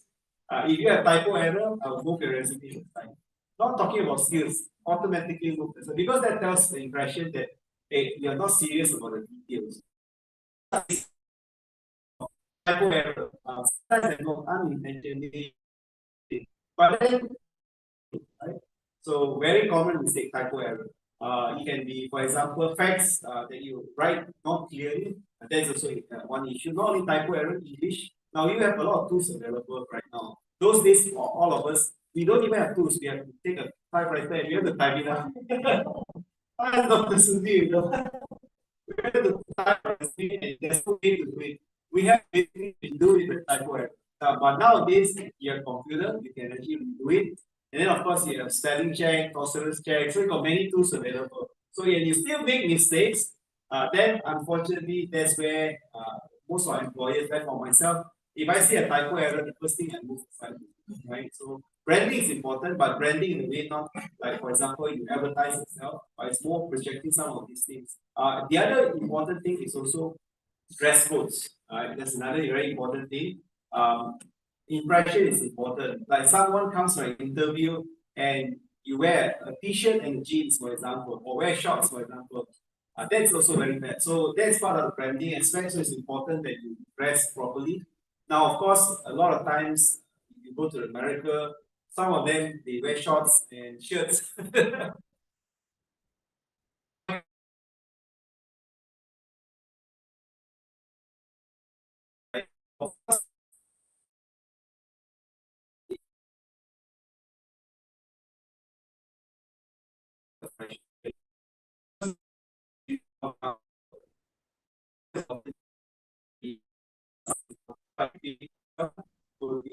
Of course, I know these are all branding aspects. And thirdly, of course, this is not even interview yet. This is the first impression, opening up door, take a key, open the door. These are all very important, right? So I hope that basically this will be helping you to prepare yourself for conduct a to be more effective. Now, once the impressions are gone, then the next step will cover what we discussed about how well we do, how we solve problem, team building, and something. Because you can't even open the door, then you don't have to talk to the next step. So that's why this part is very important, right? Personal branding is very important. I remember the first CV I tried was very small, very long somehow, and there is no information at all. And if I read the CV again, I don't think so. he helped me with the CV and then I got a job. But then I realized the information I put there was very high level, and now if I check my CV, it's very detailed, lot of nice things I've added. So I'm expert in MBD, which is model-based development. So I've added these sort of things because I learned in them. So I want to move to next. In the industry, it's not like we have learned in the university and that's it. We have to continue learning in industry. Dr. Sabi, what do you think, since you are interacting with industry as well, how the learning or is learning happening in industry compared to university? Okay, so I mean, one example. Now we are moving towards industry 5.0, right? So what's industry 5.0? All AI agents, right? LLM. So it's new. I mean, I didn't study this in my degree, right? No one studies it in the degree, we learn, right? So industry is adapting. This one example. So as Dr. Susi said, foundation or fundamental is very important. Okay, so if it's an AI-driven industry, the fundamental is coding, the maths, that's it, the concepts, computer science, that's it. So once you know the fundamentals, all about learning from the fundamentals and understanding the concepts. So we do have tools online, so you learn by yourself. So in industry, you won't have lecturers come and give you lectures, or you won't be sent to courses to learn something and learn. You need to have the skill to self. That's what even universities we train students that final year project, capstone projects that it's not all the time you get what you learning. You need to apply now, right? You will get a different concept. You have inside a big sea, and you will be thrown into the sea. You have to swim by yourself, and you might be complaining, "Oh, my final year project is so hard. I don't know what to do. I never learned this." Blah blah blah. But that's how industry works as well. You will not learn. You have to learn by yourself. When you go to an interview, they will test this ability. Are you able to learn yourself? Are you able to take responsibility? Are you able to deliver? Right? And also, I want to touch a bit on the personal branding part. Is that I always see many people talk a lot, less, right? So you have to have a good balance. Okay, you talk at the same time. You also deliver what you talk proud about yourself, right? One case study about IEEE. I feel that as a member of IEEE and a volunteer, you have a very big advantage that you can meet people. That's a platform for personal branding. When I was a student, at third year, I was study type. I don't like to go extracurricular work and all. It was an accident. I went to IEEE. But then people like I met Dr. Zhu. I was working with them when I was a student. They know me for I think 25 years now. And these are all connections I made. And they know how I work. I don't have to prove myself to them anymore. And that means when I graduated, I graduated 3 steps ahead than my batch people, right? That's what you need to make. You need to get use of the platform you have, the professional phone you have, prove yourself. It's something I want to share. Yes, I believe IEEE also the amount of learning and IEEE. It's very much. I can compare myself to others who's working in industry, communication skills, problem solving skills. We all do this in IEEE as a volunteer. So we learn a lot of things from their leadership skills. It's getting better and better. So, and I learn also from all the IEEE senior members. I would like also to hear from Dr. Susi on the leadership in industry, because later on we are not going to work on the ground only. We are going to have projects, we are have people working under us. So how we can improve the leadership skills in ourselves. So, for Michelle, I think if you want to improve your leadership skills, so one of the best platforms is, of course, IEEE is the professional organization. And so I was like a student, like all of you, many years ago. And I'm a very shy person. Cannot imagine myself sitting and talking. Very shy, introvert. I don't like to open my mouth, just keep quiet. And I was that kind of person. But I think the supervisors, they allow us to join conferences, and then you have no choice. You have a problem, you have to open your mouth and ask. So that break your barriers. So you learn how to talk and ask. And I think another thing to build leadership is what like Shelly and Bernard shared just now. In organizations like IEEE and young professionals, you get to meet many people, right? So normally when you meet a CEO, you think, oh, it's a CEO and I'm just an employee. No, you immediately you think he is there, I am here. So you already build the bridge in your brain. But the beauty about IEEE is everybody is approachable. Sometimes it can be a CEO, maybe you don't know it's a CEO because in IEEE everyone is friendly. So the CEO might come and talk to you, and then you talk to them for a while, and then when you with the CEO, suddenly you realize that is the CEO. But then what you find out is you can talk. You can talk, and that person is actually not a monster. He's a CEO, but he's not a monster, he's a human being. So that one breaks the barriers in yourself. So what I'm saying is IEEE is a way for you, one of the ways for you to build up leadership in yourself, and you can also take up projects, right? Like organizing this session. I think it took the work of so many volunteers, but you need to plan. All this needs a lot of planning, talking, working in a team. So all this builds up leadership in yourself. And I also like to touch on another part of the leadership is you need to have an idol, right? A mentor, somebody that you like. Maybe I don't know, Abraham Lincoln or Gandhi or somebody that you look up to, or maybe who's your idol? Who's your mentor? Do you have a mentor? Okay, I do. Bernard, who's your mentor? Myself. Yeah, when you were young. Put you on the spot. One of the things that I grew up with, one of my ambitions has always been to be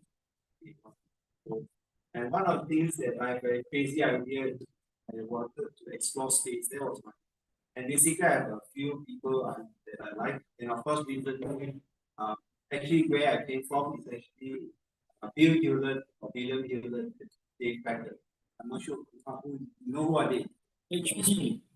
Okay, so I was working for Hewlett Packard. Okay, so these are the two persons. So when we were Dr. Susi will know that we were in San Francisco 2 years ago. We were looking for the garage. Garage is where they started looking, and they were the two founders. So we went out looking for the garage, and we finally found it late at night.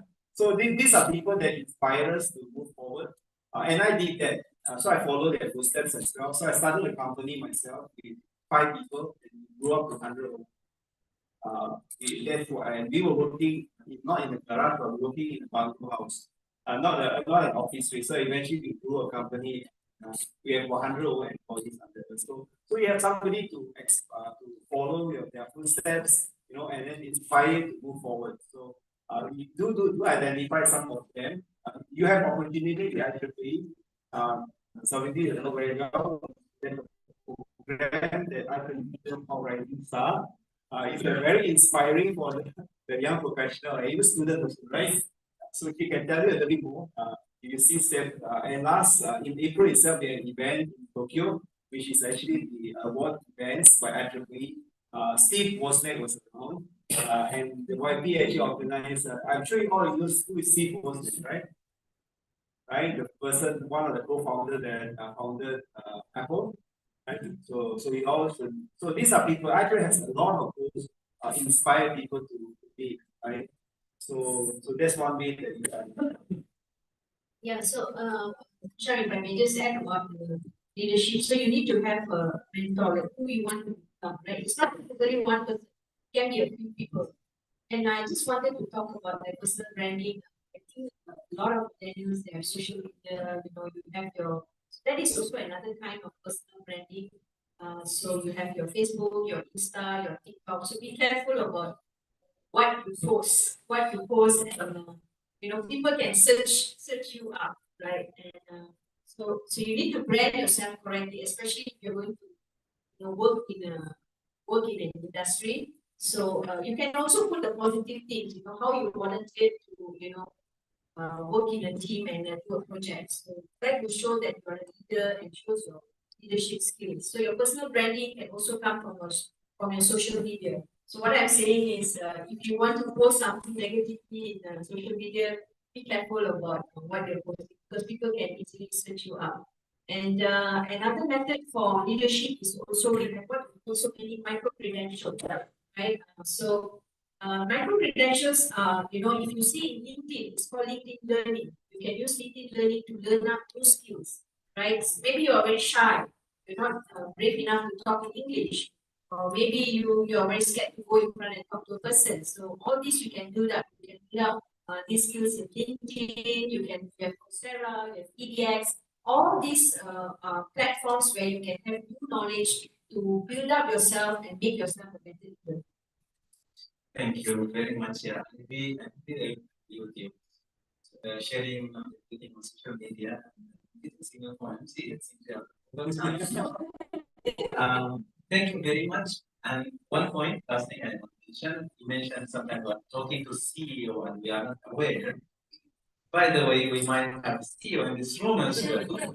So, see around the next session, we will be CEO. That's all for this session. Thank you very much.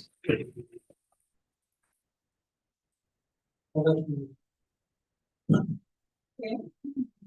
So thank you so much, Mr. Hisham and all panelists for the insightful and engaging discussion. Now we would like to invite maybe Dr. Noramida Hujan.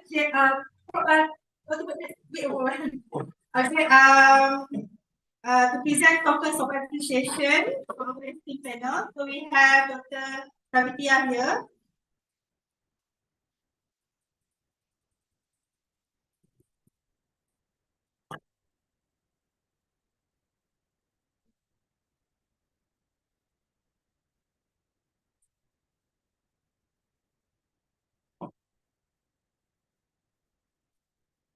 Okay. Next we have Dr. Menan.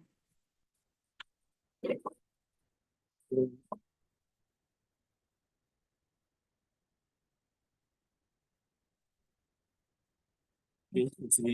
Next, Associate Prof. Dr. Tishma. Okay, hi everyone. Can everyone turn on your camera? We will have a group photo. And Mr. Shah, the moderator. Okay, remove spotlight. Exit spotlight.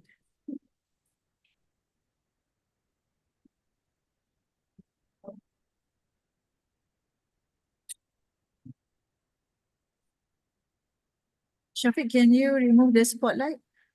Okay, so we will have a group photo now. Okay, can all the panels sit here? We will take the photo from there. So everyone can turn around.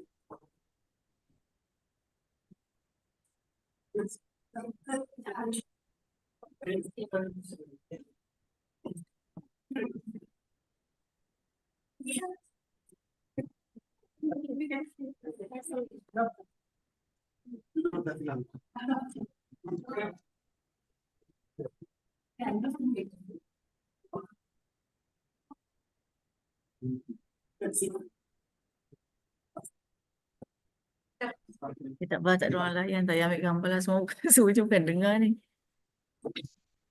Ya, tak apa. Macam Ya, mana? beda mic tu. Buat, buat.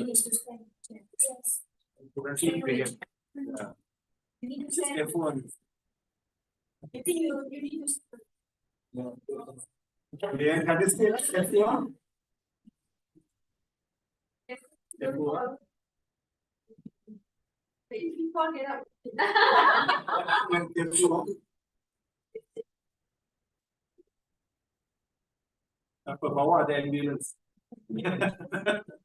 Okay, everyone, can we turn on your camera? Can you guys turn on your camera? We'll have a group photo. Okay, we have Lukmanul Hakim, Albe, Andres, Shilat, Hafid. Come over here. Okay. Come to the back of it. Yeah.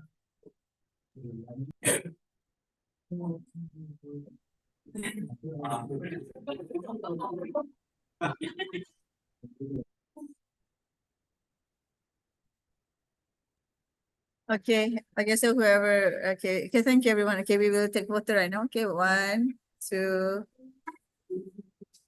Okay, thank you, Rafi. Okay, 1, 2, 3. Okay, hold on. Shafiq, can you also help to take the picture? Okay, at your end. Okay, another one. Okay, smile. 1, 2, 3. Okay, thank you everyone. So we will proceed with the next session after this. Okay, please stay remain in the Zoom session. Okay, so ladies and gentlemen, so we are now arrived at our coffee break and then we'll session. So please enjoy the refreshment and this opportunity to continue their work.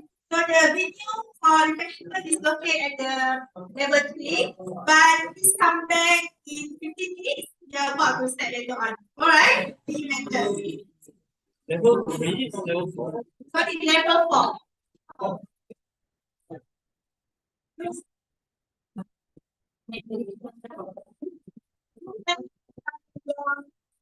Who worries? 15. Go back already? Okay, sure.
Dekat mana ni?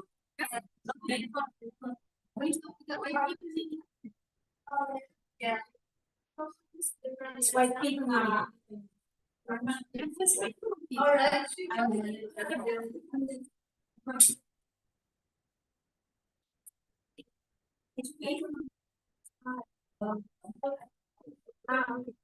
You take the computer, just 1 hour. Yeah, but I think about the space where you make and the thing. I'm really doing practice. Oh, okay. You can see it, no problem. Come. Okay. Nice, very nice. 1. Yeah. Okay. 1, 2, 3. Okay. 1, 2, 3. Last one. 1, 2, 3. Can you do the scanning version? Yeah, sure. Nice to meet you.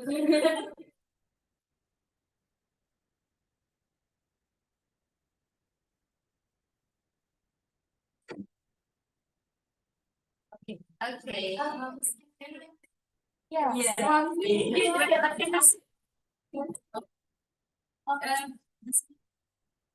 Okay. Sorry. Sorry. Yeah. Okay.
Hi, do you know why we should engage with IEEE Young Professionals early in our career?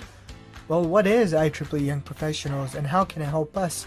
IEEE Young Professionals is an international community of enthusiastic, dynamic, and innovative members and volunteers. Any IEEE member can be a young professional, and any member who received their first professional degree within the last 15 years is automatically considered a YP. Now, IEEE Young Professionals is bigger than you may think. It is one community in 10 regions across 183 affinity groups and more than 120,000 members around the world.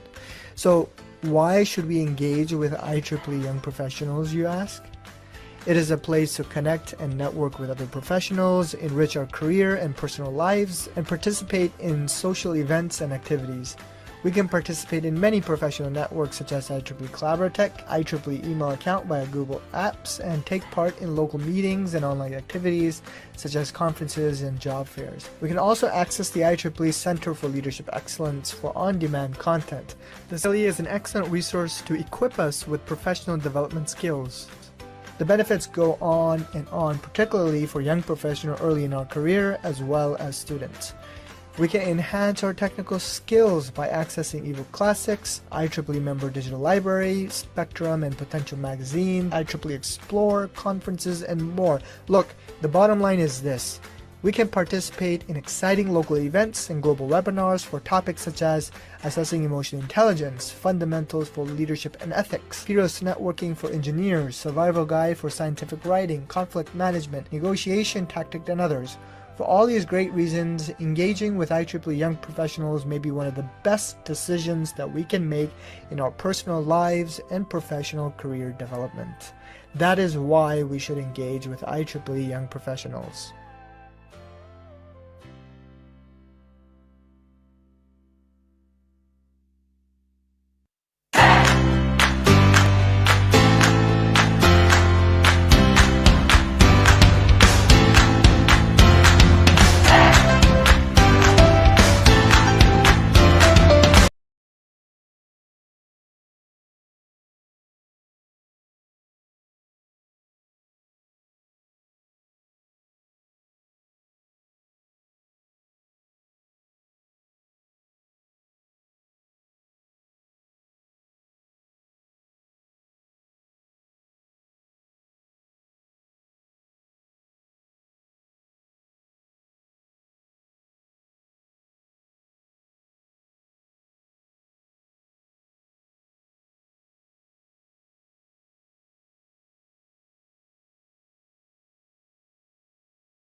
Hi, do you know why we should engage with IEEE Young Professionals early in our career? Well, what is IEEE Young Professionals and how can it help us? IEEE Young Professionals is an international community of enthusiastic, dynamic, and innovative members and volunteers. Any IEEE member can be a young professional, and any member who received their first professional degree within the last 15 years is automatically considered a YP. Now, IEEE Young Professionals is bigger than you may think. It is one community in 10 regions across 183 affinity groups and more than 120,000 members around the world. So, why should we engage with IEEE Young Professionals, you ask? It is a place to connect and network with other professionals, enrich our career and personal lives, and participate in social events and activities. We can participate in many professional networks such as IEEE Collaboratech, IEEE email account via Google Apps, and take part in local meetings and online activities such as conferences and job fairs. We can also access the IEEE Center for Leadership Excellence for on-demand content. This really is an excellent resource to equip us with professional development skills. The benefits go on and on, particularly for young professionals early in our career as well as students. We can enhance our technical skills by accessing ebook classics, IEEE member digital library, Spectrum and Potential magazine, IEEE Explore, conferences, and more. Look, the bottom line is this. We can participate in exciting local events and global webinars for topics such as assessing emotional intelligence, fundamentals for leadership and ethics, heroes networking for engineers, survival guide for scientific writing, conflict management, negotiation tactic, and others. For all these great reasons, engaging with IEEE Young Professionals may be one of the best decisions that we can make in our personal lives and professional career development. That is why we should engage with IEEE Young Professionals.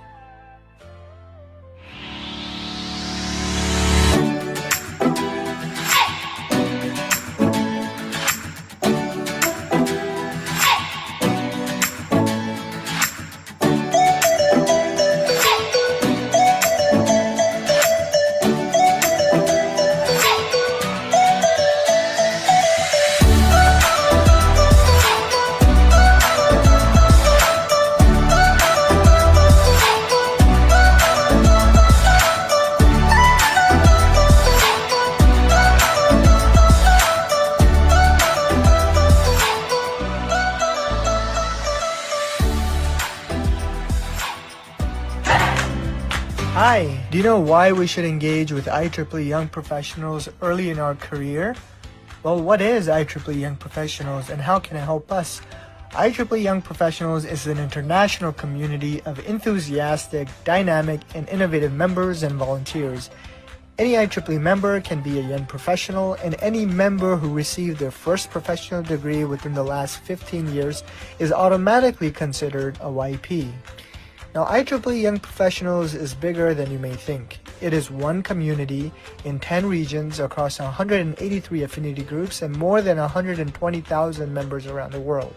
So, why should we engage with IEEE Young Professionals, you ask? It is a place to connect and network with other professionals, enrich our career and personal lives, and participate in social events and activities. We can participate in many professional networks such as IEEE Collaboratech, IEEE email account via Google Apps, and take part in local meetings and online activities such as conferences and job fairs. We can also access the IEEE Center for Leadership Excellence for on-demand content. This really is an excellent resource to equip us with professional development skills. The benefits go on and on, particularly for young professionals early in our career as well as students. We can enhance our technical skills by accessing ebook classics, IEEE member digital library, Spectrum and Potential magazine, IEEE Explore, conferences, and more. Look, the bottom line is this.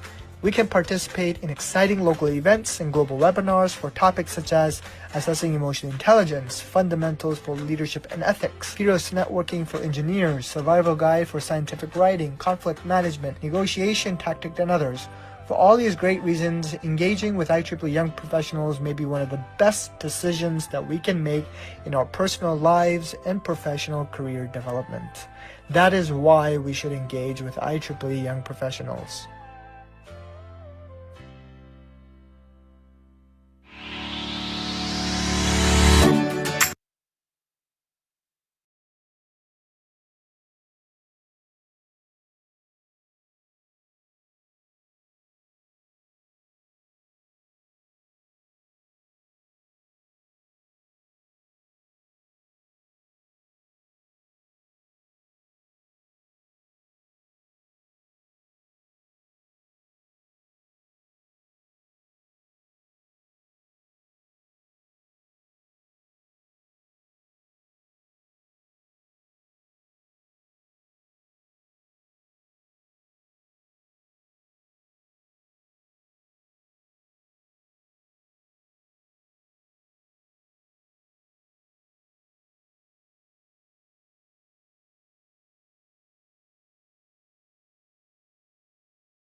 Duduk je dulu, duduk je.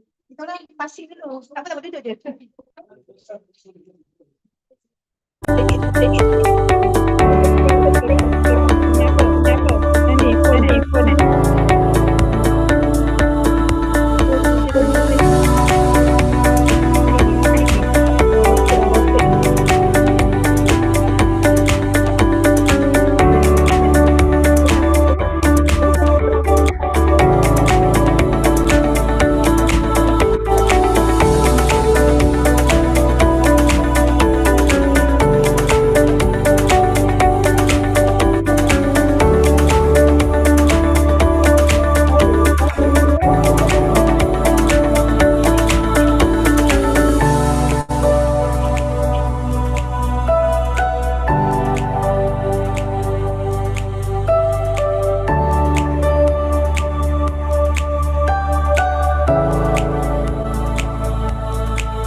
For the refreshment, okay, good.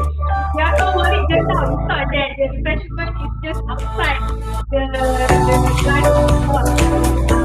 So please wait inside. Alright? Okay. So now begin our industry spotlight session.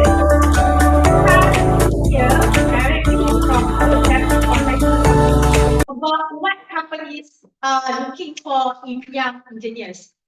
So this is a valuable opportunity for students to gain real-world insights and better understanding how to meet industry expectation. So we are excited here to welcome special guests from 3 companies who will be sharing their perspective. So let's hear from our first company, Sabah Electricity Sdn Bhd, SICC. Please welcome IR Rachel, who contributes to energy distribution and infrastructure development in Sabah. I believe her experience spans technical operation and stakeholder engagement in the power sector. So please welcome IR Rachel.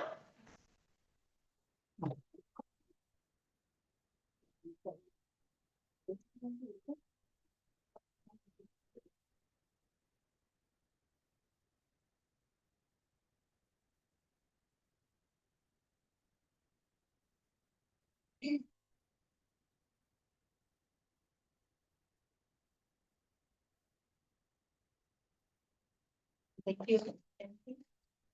Very good afternoon, everyone. The coffee. Okay, before we begin, okay, can you hear clearly? Good. Okay. Before we begin, may I just double check again? How many of you are undergraduates here? And how many of you are from Yemen? Oh, interesting. I am from Yemen too. Oh. I graduated in 2001. Oh, yes. Oh, yeah. My colleague over there also from Yemen. So that should make us closer. Okay. And if you have any other questions after the session, you can also reach out to me. Okay. Worries about if you have any further questions, how do you want to deliver after university? Earlier, we have a very good sections about thriving after graduation. And throughout the session, they managed to bring me back to my early years. That was 21 years ago. 22 years, I think about 24 years ago. Yeah. And back then, after graduations, I was really, we do not have that, obviously we do not have ChatGPT that can actually tell you what you should do. Right? Sometimes we wake up and like, I don't know ChatGPT. What am I supposed to do today? Like, hello, Siri. Okay, sometimes we do not have that like that. But standing here today, we really appreciate the sessions that I can actually share with all of you. Okay. And most of all, what does the industry want from you? Okay. Okay. Representing Sabah Electricity, being the only power utility in Sabah. All of you comes from electrical and electronics, yeah? Yes. Oh, Julius. Yes. So what components want? What Sabah Electricity want? Maybe before that, brief introductions about myself. I've been working in Sabah Electricity for 21 years and has been in transmission division since then. Yeah. Right. Tidak jelas.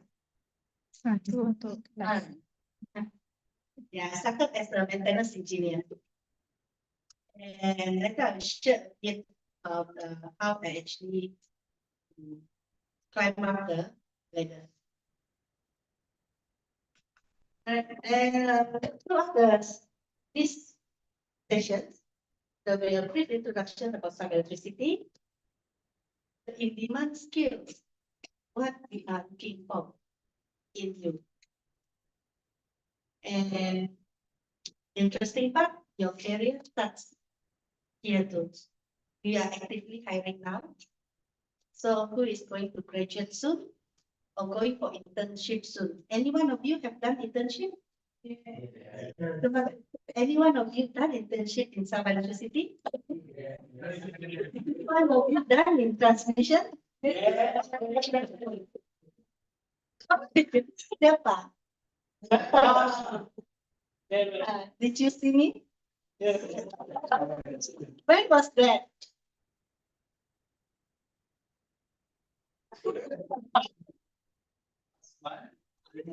Okay. Yeah, my apology. I usually have interaction with interns. Usually. Only lately, after the restructuring, I was quite busy because I'm covering planning, bigger scope, planning, engineering, not just operation maintenance.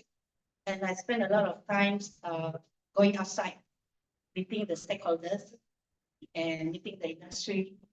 I do a lot of planning tasks now with the regulators. So I'm so sorry, but we could have coffee any time of the day next time. Yeah. Yes, I usually would spend my time with the interns. Why? I'm talking to the future leaders.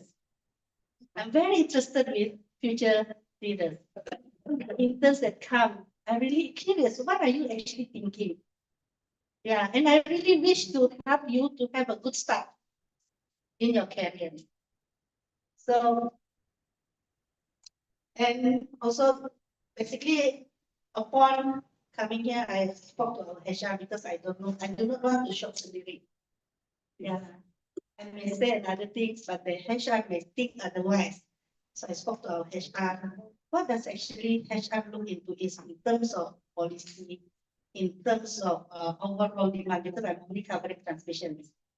So this is some contribution by HR and some practical advice on your blueprint for success.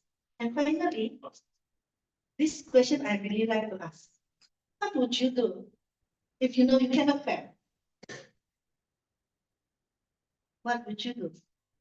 If you close your eyes and you see yourself, future self standing there, who is that person? Presently, you are student, correct? And the panel just given tips. How do you want to win when you go for interviews, isn't it? But my question is, if you see yourself 20 years from now, who is that person? And what would you do if you know you cannot fail? As student, we always go for exam. And we always takut gagal, betul? Tapi, do you realize, if you fail, repeat lah kan? If you don't like the result, repeat lah kan? See? And you know that everything's under your control, isn't it? And what would you do if you know you cannot fail? Don't you want to become the Prime Minister? Don't you want to become Elon Musk? Don't you want to be somebody that actually changed the world? Or even change your hometown? Kan? Betul? Okay, my background, I came up from, siapa orang sedangkan sini? Siapa dari Beluran? Dari Angol? No? Which part of Beluran?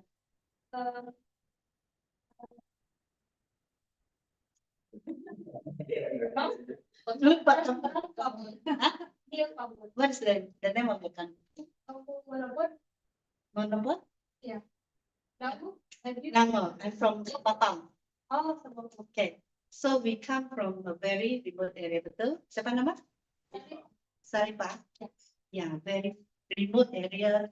During my time, no electricity, no clean water. Now got electricity, no clean water still. And I have to walk when the school open, secondary school, I have to walk before the asrama. Every day, 20 km. 20 km. To Mena. And every time when we have to pass the graveyard, that's why until today I run very fast. I walk very fast. We have to train ourselves. Ridiculous. Every time we pass, that will be after 6 p.m. After 6 p.m., that will be scary. People will say that all the group of us, if we see all of them gearing up, you know already. You don't want to left behind, then you also run. So that is how where I came from. Okay. Okay, about Sabah electricity, those that in Sabah, you definitely know, we run generations, transmission, and distributions. Okay. And we are a subsidiary of the Naga Nation. And also Sabah State. Okay. And at this moment, where we are as power utility in this industry, since 2022, there were major transformations. Okay. Why?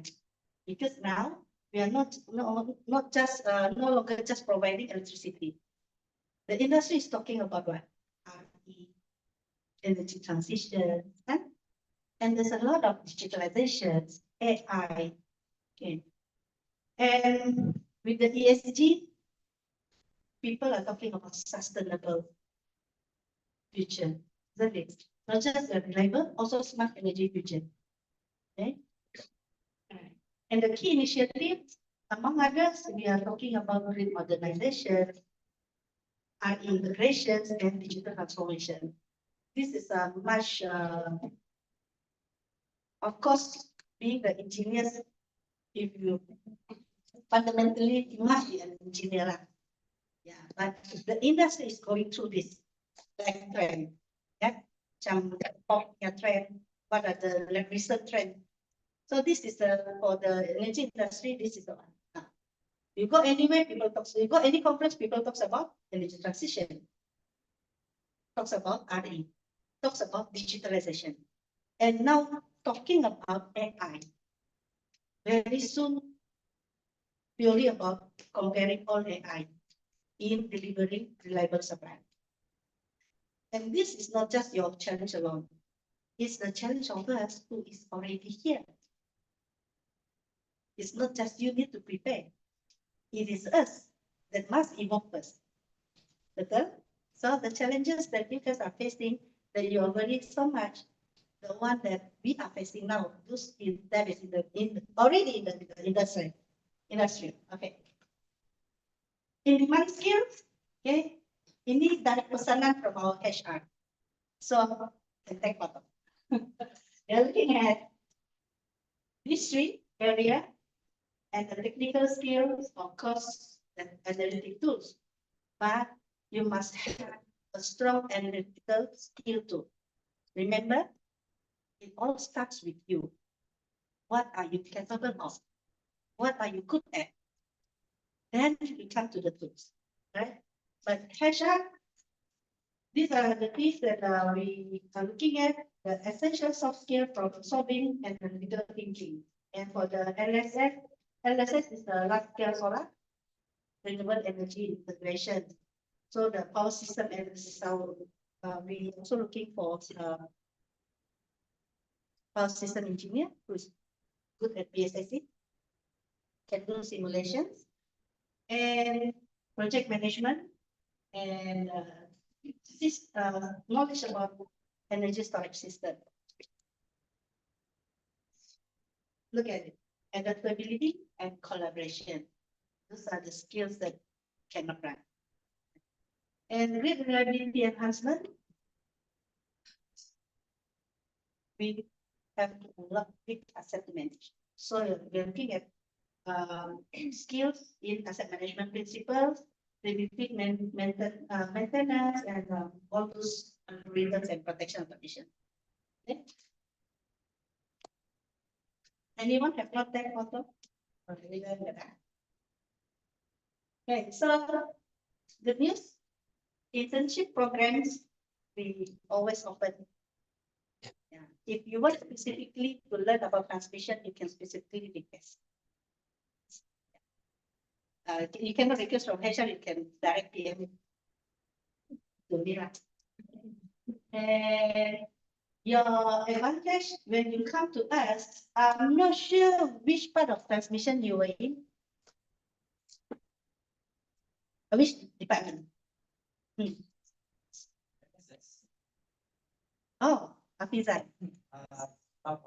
South one. So you were exposed to lifestyle and lifeline with the advanced technology, working life. Did they give you touch the tools? Yeah, because safety wise. Okay. And then when we come to Sabah electricity, most of us are willing mentors. We will help you. Okay. And of course, the direct pipeline, if you want to apply for job later on. Okay. After that, entry level opportunities. These are the area where we are investing now. In my division alone, also looking for electrical engineers. Okay. Okay. Why Sabah electricity?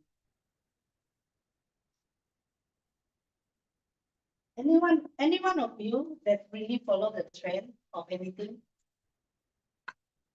So now there's a trend in the energy industry, right? So everything has just begun.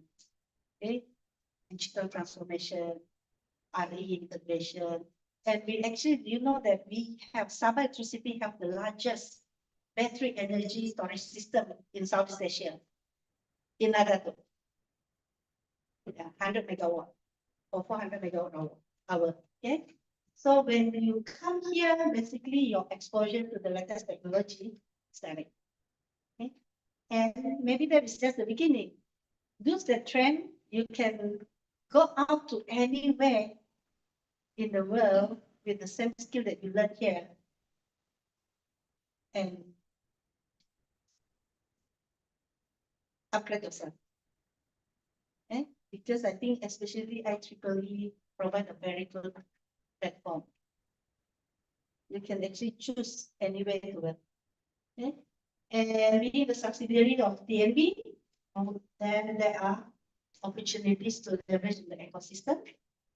So, and because TNB has many other subsidiaries besides Sabah electricity. And then, like I said earlier, work on the landmark projects. The first major battery energy storage system in Sabah. Okay. Your blueprint to success. I think that be quite lengthy discussion. But this is exactly what I thought of also when if you come up. First thing first. In uni, you have your lecturers guiding you. The moment you step out, it's all about you and yourself. And your friends become your competitor. Betul? You are friends, but when you come to the industry to sell yourself, to get employed,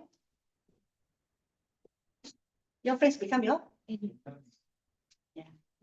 Okay, so paling penting, okay, you must know who you are. Okay. You know who you are, you know how to position yourself. And self-clarity is very important. And not just that, if you know what you value the most, you also know which industry you want to go in. Otherwise, you will get stressed. Like what the earlier panel said. In the industry, nobody going to wait for you. Nobody say, okay, you work on this project, I'll wait until it's done. That's my ex-husband. She gets multiple tasks daily basis. Why? Because just like me, I got multiple tasks on daily basis. Because the business get multiple ventures on daily basis. For the business to thrive, the people must be ready. Okay, so if you know that which industry that you have passion in, then you won't realize you won't mind to work extra. Okay, so that one is the core. Then now in your final year, please go beyond the curriculum. You can actually start positioning yourself. Because when you go for interview, yeah, we can also casually ask, oh, what did you do for your final year project? Can you explain? And we definitely can detect whether you're using ChatGPT. Because we also using ChatGPT. So more or less we will be able to detect. Okay. That means authenticity is important. No matter what tools are you using. Okay, one thing that we cannot avoid now about the digital web. So I think that is not something very close to most of the students now. And okay, when we talk about digital transformations, the new things that you need to most of the companies now, because every new solution comes with new problems. We are being manual. We have a lot of issue with trying to get all the data and do analysis. But when you go digitalization, you go everything real time. Now you have issue with cybersecurity. Yeah, so these are the things that you can start learning. Okay, because the moment you come up, even you are just a maintenance engineer, understanding about cybersecurity will change the way you do things. Then you are valuable. If I have an engineer who comes to me say, I think the way current practice exposes us to cyber attack. And utility is very critical for the country, right? You can make the country collapse. So that makes you valuable. That means you can identify the gap. Okay? And for a long way forward to the future, you can develop a T-shaped profile. This is exactly what HR is looking at. Okay, I say you go for your core discipline, the deep technical knowledge, and of course the broad understanding about project management, finance, and communication. Okay, I always say you can be a very good engineer, but if you are not a good manager, manager of resources, manager of people, manager of finance, manager of a team, you can't really work hard actually. And you find it very challenging. You find struggle and you get stressed. Hopefully not depressed. Because that is what the industry needs. We need good managers. But fundamentally, you must be a good engineer to be in the industry. Okay? And last but not least, carry the right attitude. When you go for interview, the way you sit also we observe. When you sit sambil lewat, mata tengok kiri kanan, oh, you're already a no-go. Then you notice few minutes you're already out. Yeah. So show that you're really interested, okay? And stay positive, resilient, and open learning is not just during interview, but throughout your career. Why? What would you do if you know you cannot fail? Think about it. Carry this.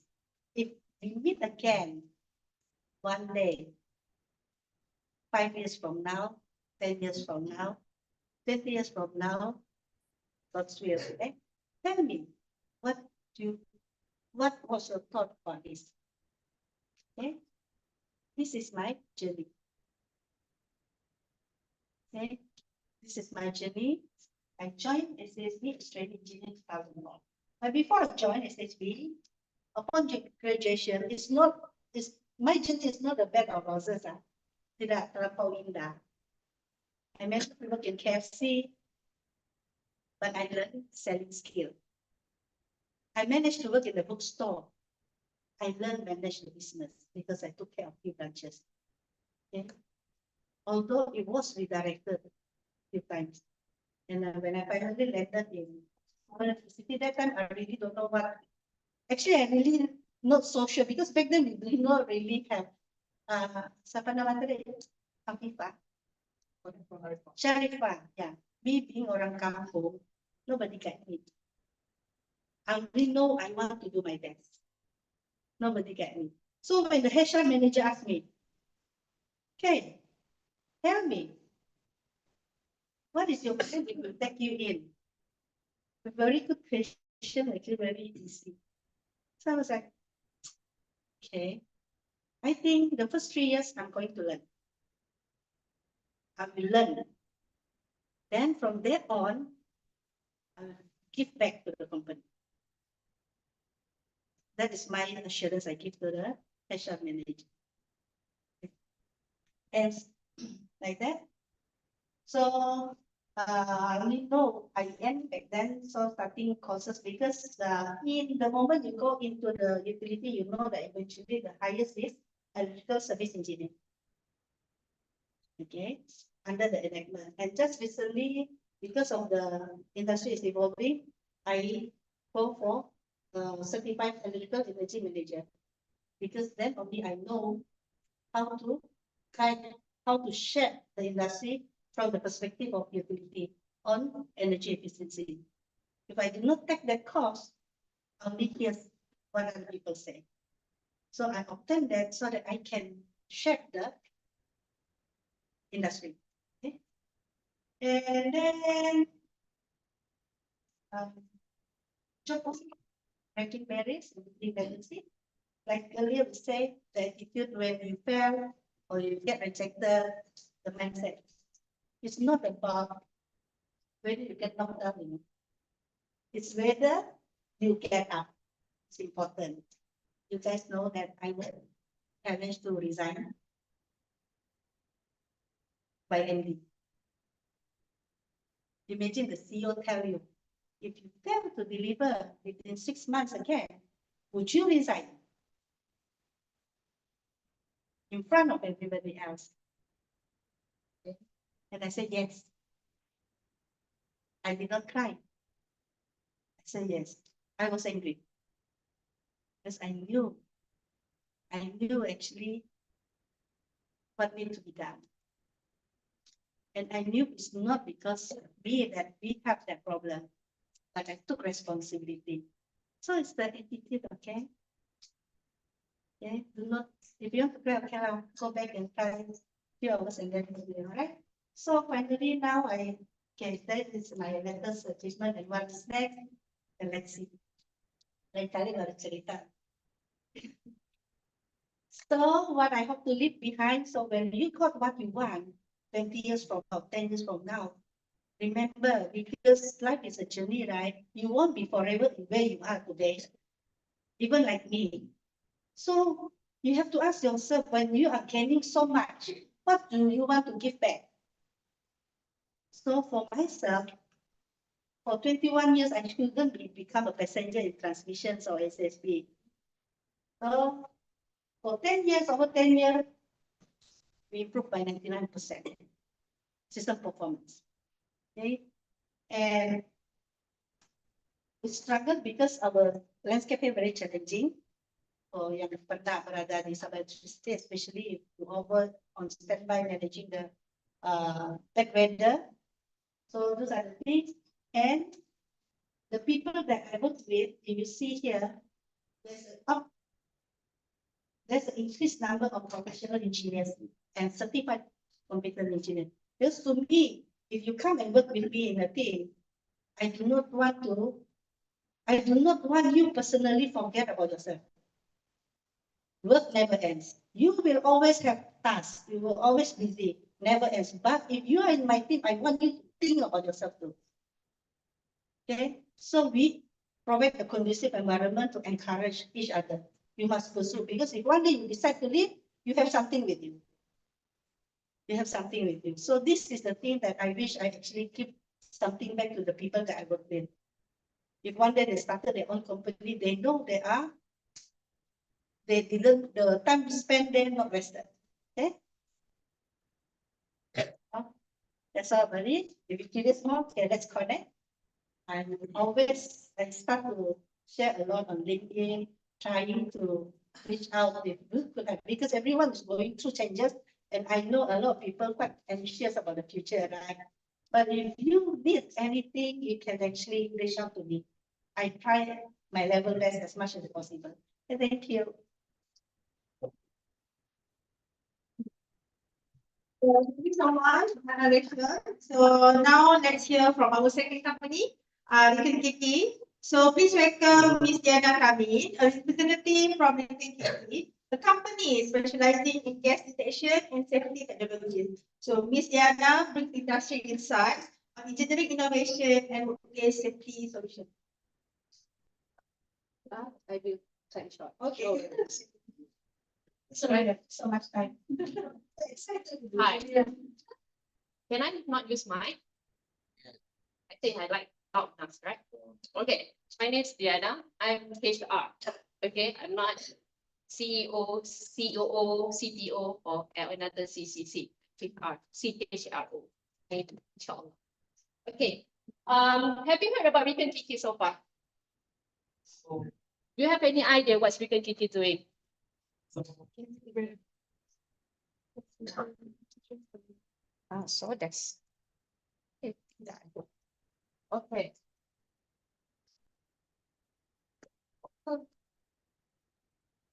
So, okay, Riken Kiki, basically, we are from, our parents' company is from Japan, Riken Kiki Japan. All right, it's originally from Japan. We are subsidiaries Riken Kiki Malaysia, where it's based in Kuala Lumpur. Okay, so we are specialized in gas detector system. All right, so actually Dr. Takemiyaki is our considered founder who are, introvert this gas detections those days, yeah. So we are focusing more on toxic gases, danger gases. Gas masak kita tak tengok ya. Gas masak for us is not danger.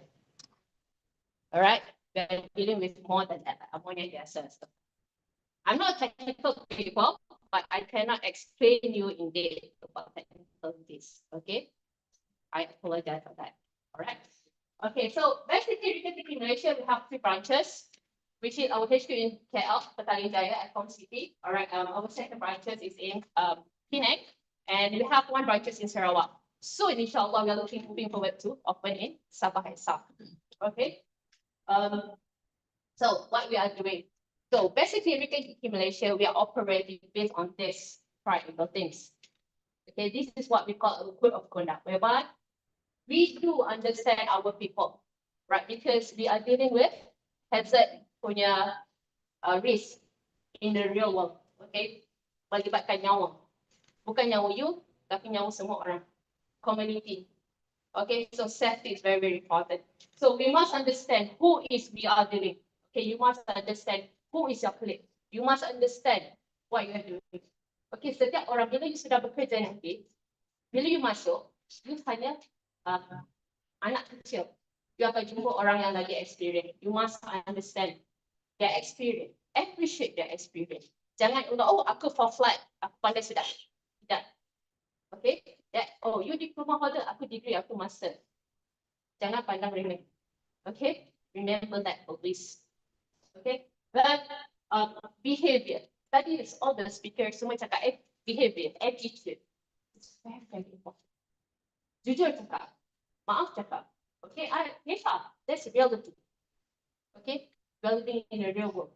Okay, so then processes. You must understand, setiap company ada proses, ada workflow, ada SOP. Okay, if you understand the process, all of you engineer, setiap apa you nak lakukan, mesti ada proses. You must understand the process. Daripada proses tu, bila you sudah faham, you can move forward. Again, most of our speakers say, okay, you must know where you are standing now. Kenapa aku ada sini? Why you are being here? Why? Ask yourself. Understand the process. Oh, kerja aku kena buat ini. Yes, correct. You can go beyond of that. Beyond expectations. It's good. Boost. But come back. Jangan over the limits. Right? Must get advice. Go back to your people. You know? Then technologies. Upgrade yourself. Always upgrade yourself. Now we are talking about industrial part. Masa saya industrial 4.0. Now 5.0. Kemudian 6.0. Must upgrade yourself. Always open. Okay, like me myself, I'm learning. That's you guys are very important for me. You're very important for my company. You're very important for future. That's why I'm looking as HR person. You know what I mean? Okay. So this is what we do.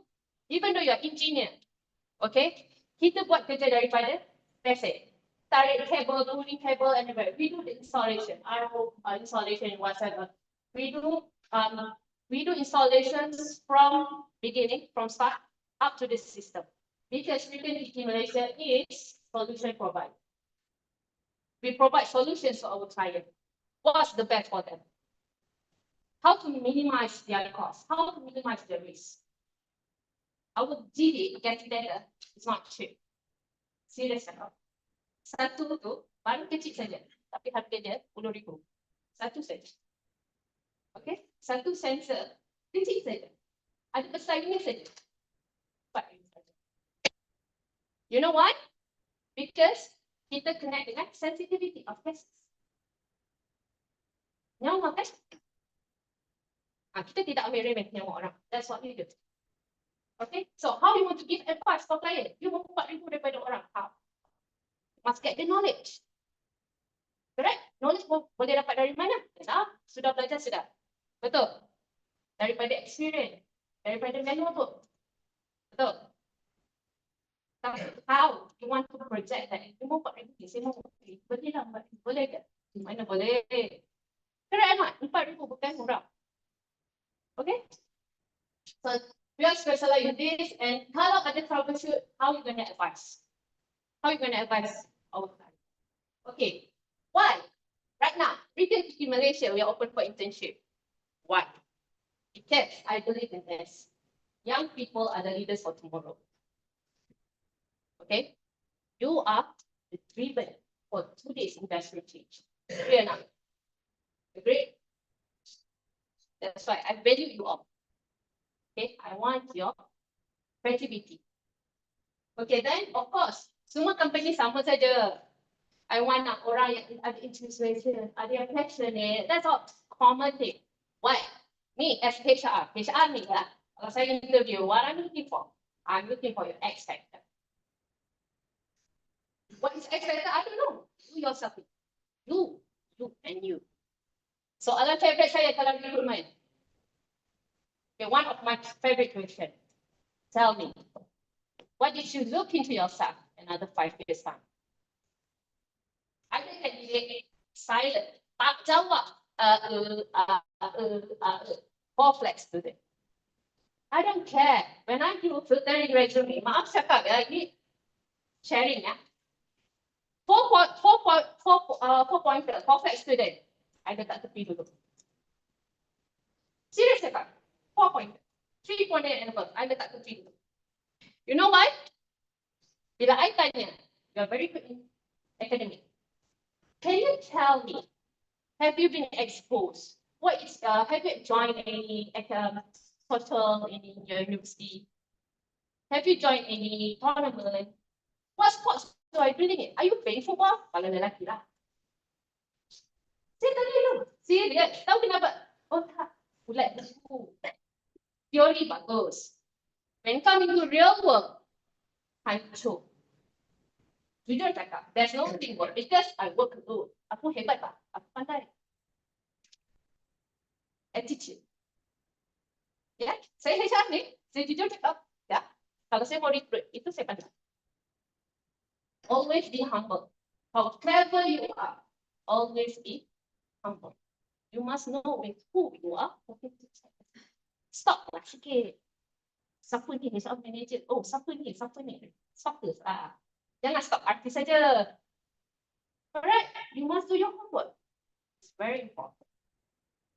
Okay, dekat situ juga, bila you sudah kerja kan, kita recruit, okay, 6 months, 3 months internship. Then aku mau kerja sudah. Okay, takkan aku mau resume lagi, interview lagi. Mestilah nak as well, betul? How? Dari situ, you kena start. Communication, teamwork, be humble, punctual diri, discipline. Always ask question. Always ask feedback. Tips ya? Okay kan? Always ask feedback. Saya okay. Kerja saya okay tak? Report saya okay tak? Put aside your focus student. Put aside. Saya punya report okay tak? Ini ke bos nak? You know, always ask. It's okay to be stupid for 1 second. 5 words ya. Saya sekarang ni, yang sudah 50 tahun ni, saya always cakap, I put myself, being stupid in 1 second is okay to save your life. Jujur cakap, kalau dulu kan, macam saya ni tidak pandai sangat IT lah. Dulu. Kalau saya belajar kan, saya tanya tau. Saya tak ada TikTok ya dulu.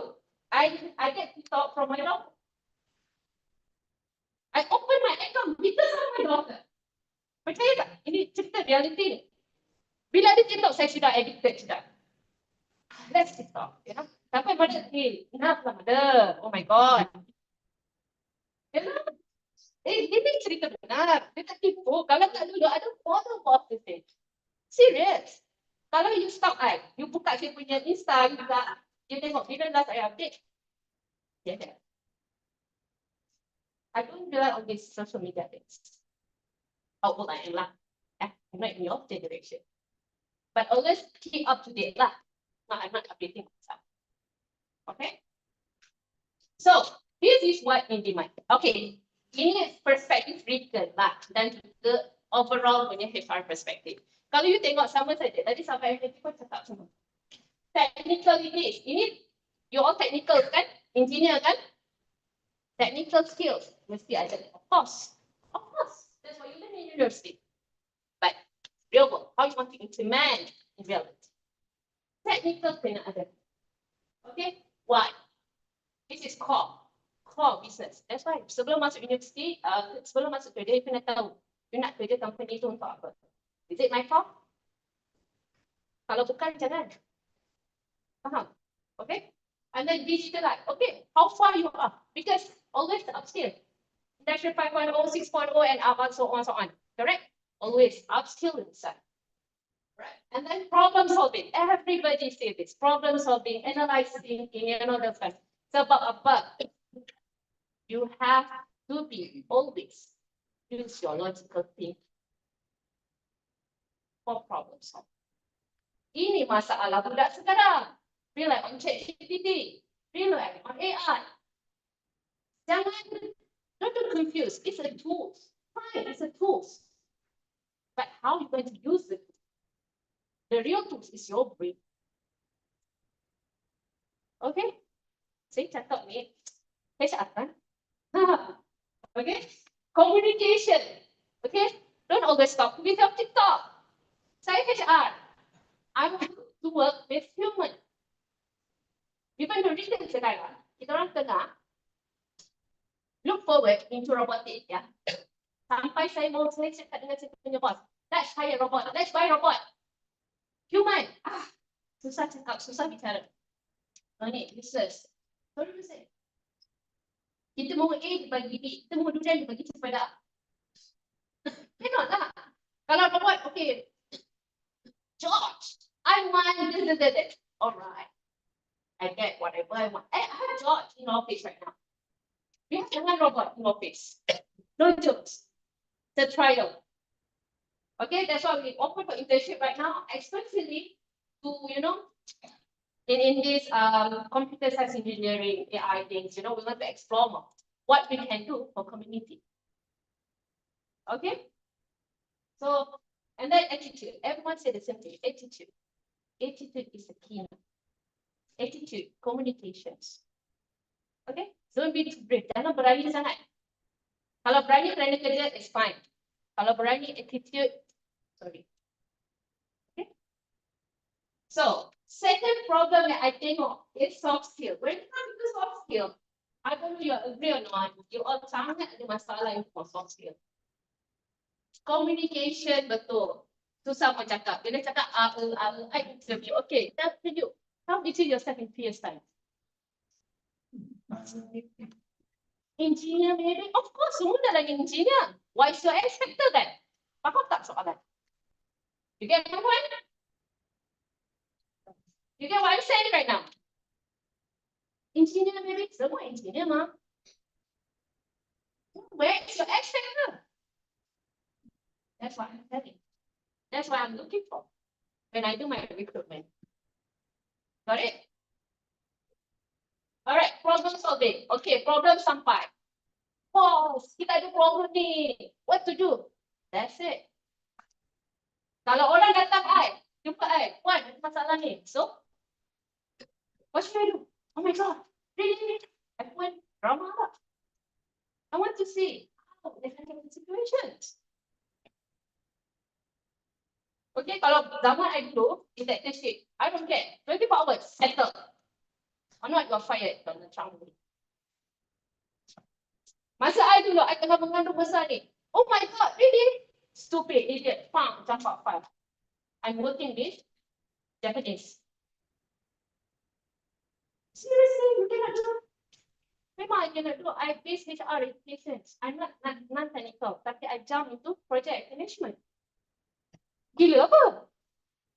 Tiba-tiba construction renovation, apa ni kan? Baca DQ pun tak ada.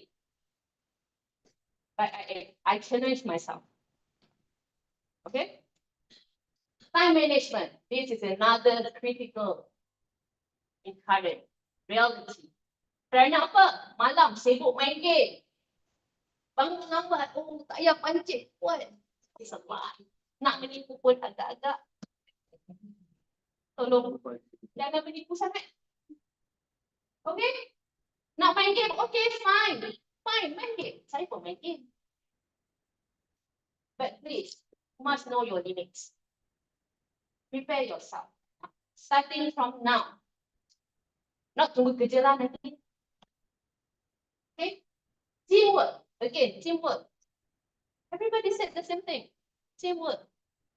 Teamwork bukan dari datang dekat masa belajar saja. Oh, group assignment. Yeah, let's get together. Come on. Everywhere. Bila you masuk kerja, you kena join dengan maintenance, procurement, management. You must deal with these people. You must understand the people. Come back to the triangle tadi kan? People. It's fine. You are not alone. You have to work together. Alright? Adaptability. Bila you masuk kandang harimau, you kena mengaum. Pernah dengar peribahasa? Okay? Bila masuk kandang kambing, you kena kambing. Bila masuk kandang buaya? Saya pun tak tahu. Okay? So you must know. Put yourself. Okay? In Region, kita tak ada spoon feed engineer.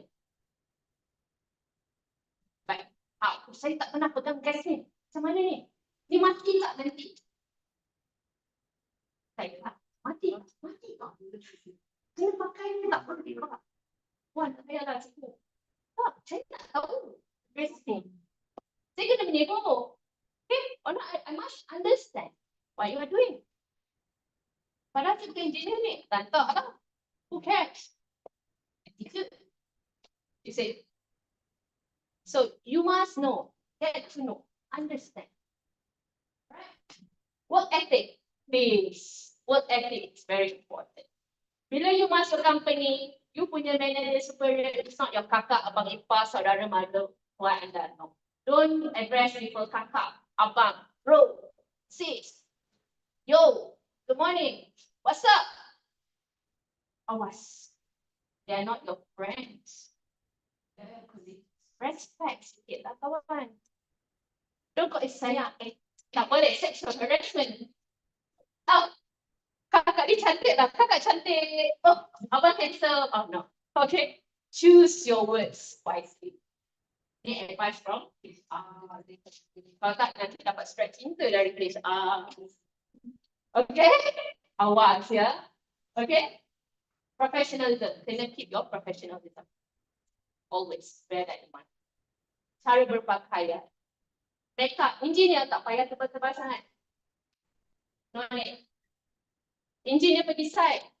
Berpeluh. Tengah hari ini hilang dah makeup. Bau ketiak. Tak perlu.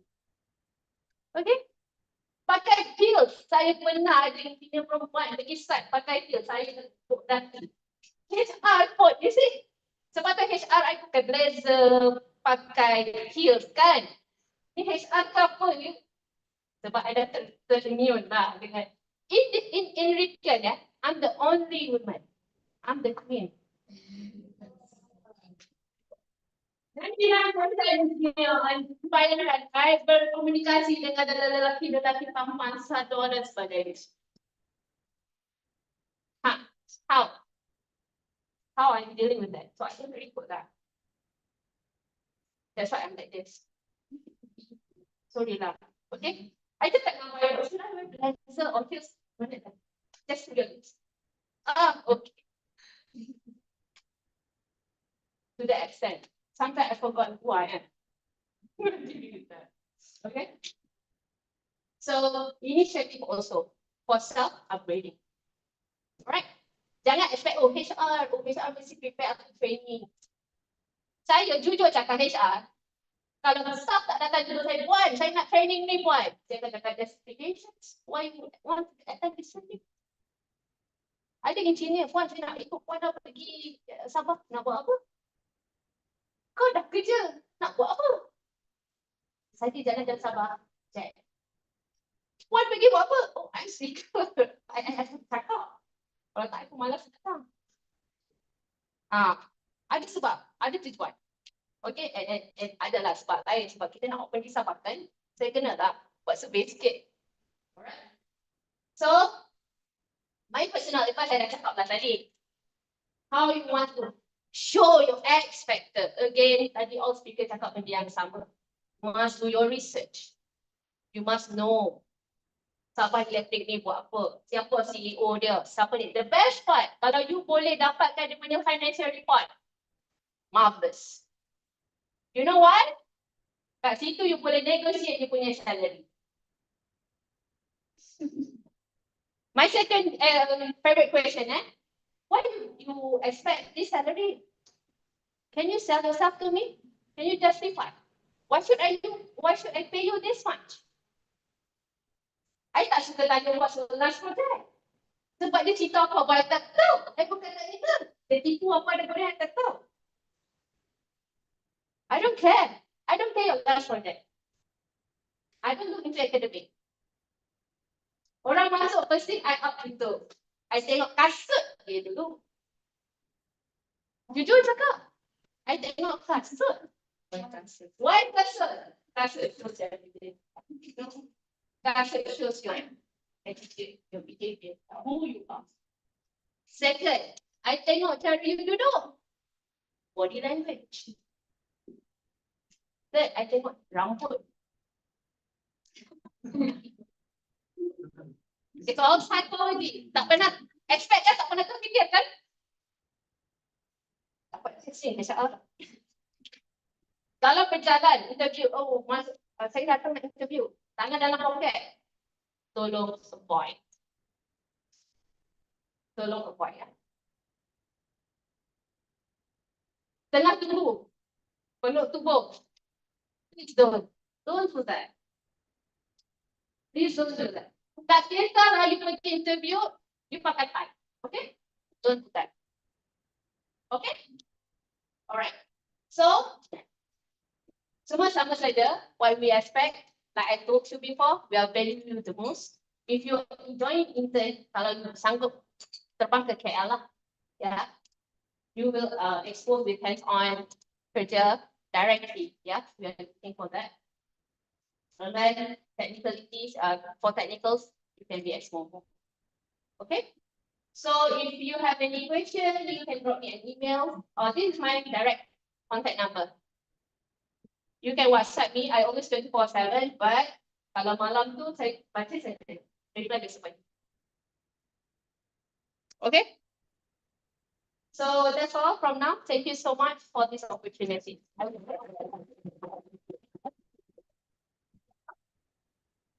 Okay, thank you, Ms. Diana. So finally, we are welcome our third company, Review Box. Please welcome Mr. Ung Kabul, founder of Review Box. And that follows from people. So any questions about internet entrepreneurship and building trust in online communities? PDF. Okay, so it's PDF. So I have less than 10 minutes, so I'll be sharing. It's PDF. So yeah, I am Gavi. And yeah, I graduated from Utah and it's a computer engineer. So you know, it's a pride that I can share. Yeah, I think videos. Yeah, it's a top tier, right? Okay, so this is some of my background. So I am a software engineer. Previously, it's a software engineer. So I work with hardware a lot, and that's my experience. So I work at MNC, Kisa, and then I come back to Sabah. I have 3 startups. So right now, I also run my own social media. So you can. Yeah, so this is my apps review bar. So what we do is actually we are social media mixed with user-generated content.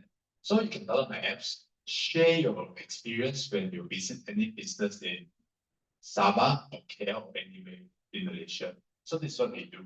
So we empower the discover and also sharing experience across the Southeast Asia and also help the business to bridging the circular of the online to offline sales opportunity. So these are some of our platform traction right now. So you can see from July, right, we have around 2.6 million of impression. We have around 200,000 of users in our platform. And these are some of the users in Malaysia and also some of the overseas side. So today, right, I want to share my experience and through my own story. It's like, yeah, this one I think I can see, but these are all is because I'm because of the builder in Sabah. So these are some of the demo that we build. So I want to share with you my journey as a student. So you know, right, I previously also an engineer, computer engineer. So I do oscilloscope. I think oscilloscope, you guys quite familiar, right? So my thesis is published online. You can look for it. So this paper actually is a very interesting project. So you know, there are some students in Europe, right? They go and search for an MGAWI, and then they PM me and then ask me, what's the, I mean, how to improve based on my projects. So I want to share that. Is that yeah, the project is something that really matters because you know how I got into Keysight, one of the top 500 company in the US, right? So I am using this project to go into the big MNC. So Keysight, they have around 5,000 employees. I remember that day when I go to the interview, right? Around 9 a.m. So yeah, I wait until the only it's my turn. Then during that 1 hour, right, I see some people comes out from the room, and then my turn at the 10 a.m. So you guess how long time I went to the interview? It took me 2 hours, you know. Honestly, 2 hours. Yeah, 2 hours, 2 hours. So what actually happened during 2 hours? So I show you I show you a bit of the company. So this company, yeah, she said. So during these 2 hours, right, they asked me about my project. They asked me about how I implement it, how I improve it if I have a chance again. So during the interview, right, what I show is actually I have a deep technical knowledge about my project. You know, when we do our project, right, I think in this area, we quite rely on the ChatGPT. Maybe a lot of our thought of project, the overview, all based on the ChatGPT. But from my experience, right, I know from the top to bottom of my project, I believe it's like, yeah. And then I also, I mean, it's having a very clear communication skill with them. Because a lot of, you know, our engineer, right, we like to talk very technical. It's a super low level language that human understand. But how we can communicate them? How can we communicate it in a very human way? So everyone can know it. I mean, it's something that is a key also that get me hired and big. And then the growth mindset. Because during the interview, I actually helping my project actually is an industrial project. So I'm helping the company to improve it, and then so I share how I improve it and sales back to the company. So these are the three keys that got me hired. So I will come back to this. Yeah, I think current challenge is that a lot of engineers right now, they don't truly understand what they are doing. So I hope that you can know what you're doing and please do a very, very good project during your university because this can help you a lot. And you know, this R&D firmware engineer, right, the position actually is for master, but I get it with only bachelor, only degree. So I think a project also very important. Yeah. So yeah, so and I also want to highlight some of the industry reality right now. So even myself also, I don't really want to hire fresh grad. Because why? With my current employee, right, I can just purchase a cloud called ChatGPT, just 90 ringgit, right? He can become someone very pro already. So why should I hire someone again, train again, right? So this is a fact. So how can you outstanding compared to the others? Everyone of you also know how to use ChatGPT, right? How you become even more outstanding than them? This is the first thing you have it. Yeah, so these are my practical advice. So master the fundamental. So don't just use any AI tools to understand what they're doing. You need to understand what you are doing right now. You don't just ask ChatGPT. And then yeah, perfect your communication. So yeah, don't explain very complex concept. And then build a real and demonstrable projects. Because we always have some very fancy project out of our way. But do something that really is impactful during your final project. Yeah, and also embrace the AI first future. So it's like just I mentioned, we all use ChatGPT, we all ask AI, but usually we get answer from them, right? But what if from now you turn it around, you change the way how you use AI. You ask AI, how can you do better? Yeah, this is my strategy to use AI. That's why I can use AI even better than some of my friends around me. Yeah, I think this is very short sharing session. This is my contact. You can direct via me. I'm also looking for intern in software development and marketing. But you guys are triple E, right? I have to do hardware right now. Maybe in the future. And also there's a QR code, right? You can scan it. Remember to scan it and download my apps. So please just remember. Thank you.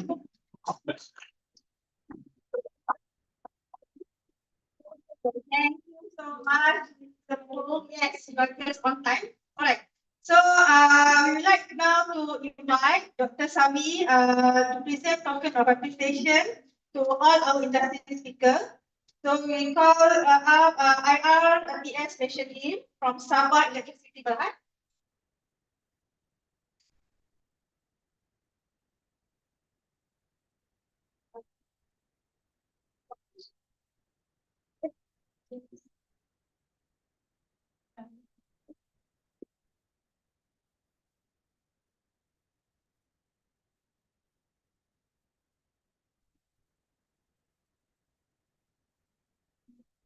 Okay, next we have Miss Diana coming from ITTT. Okay. So much. Thanks to you too for this invitation. And the last, Mr. Pung from Bimuba.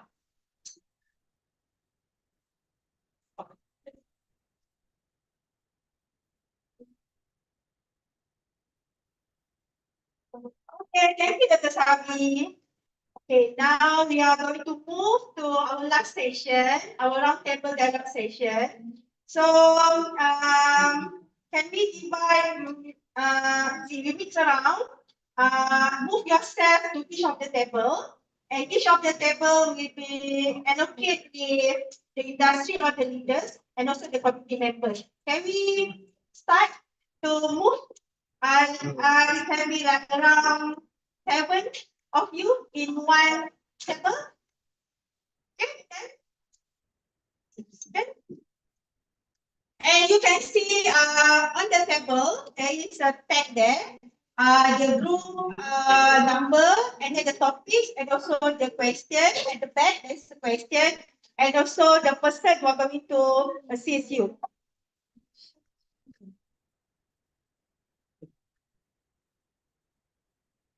Okay, and you can see from here, group number 1, management versus technical expertise. Miss Diana Kambing and TS Dr. Nora Pida. Group number 2, entrepreneurs, entrepreneurship and startups. Mr. Pung Kabul and Mr. Atara. And then group number 3, emerging technologies and industry trend, Rachel and Hafiz. Group number 4, career pathway and skill development, Dr. Sabi and Miss Aisha. And group number 5, workplace. Okay. Okay, everyone. I think we have hold on.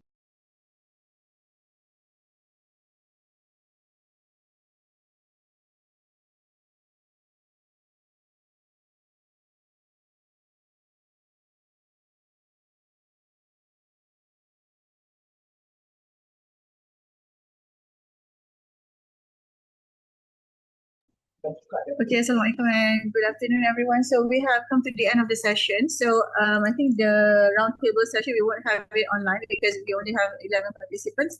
So if everyone is available, can we turn on the camera for our last photo groups, for last photo group? Okay, maybe we give like 5 to 10 seconds for everyone to ready and turn on your camera.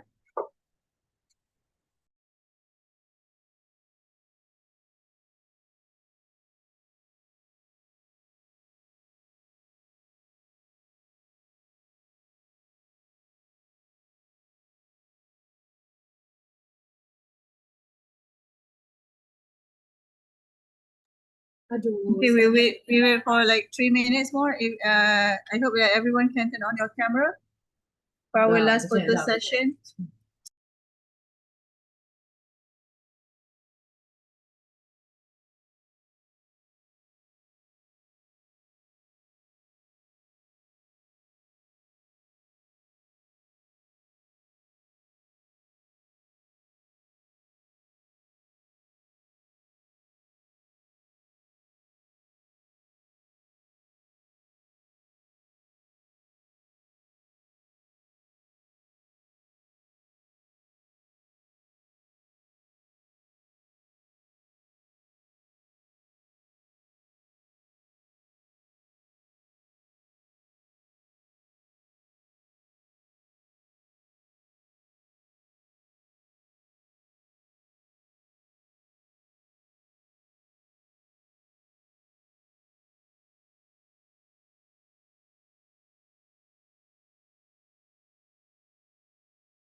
Okay, yeah, everyone please turn on your camera.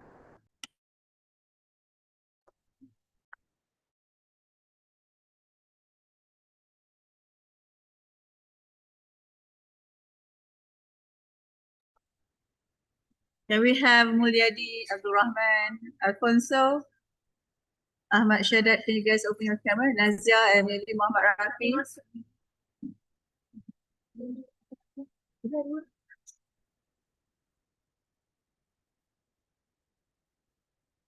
Lukmanul Hakim, can you turn on your camera?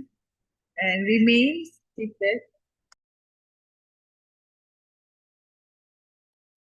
Okay, Ahmad Shadat, I don't see your video.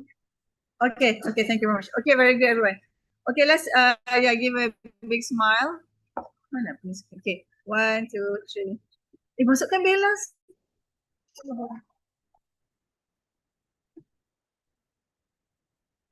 Sorry guys. Okay, another one. 1, 2, 3. Okay, last one. Freestyle. Okay, freestyle. 1, 2, 3. Okay, thank you very much. Okay, I think we will end the session. We'll end the session now. So we hope you gain a lot of information and knowledge from the session. Okay, thank you very much. Assalamualaikum warahmatullahi wabarakatuh.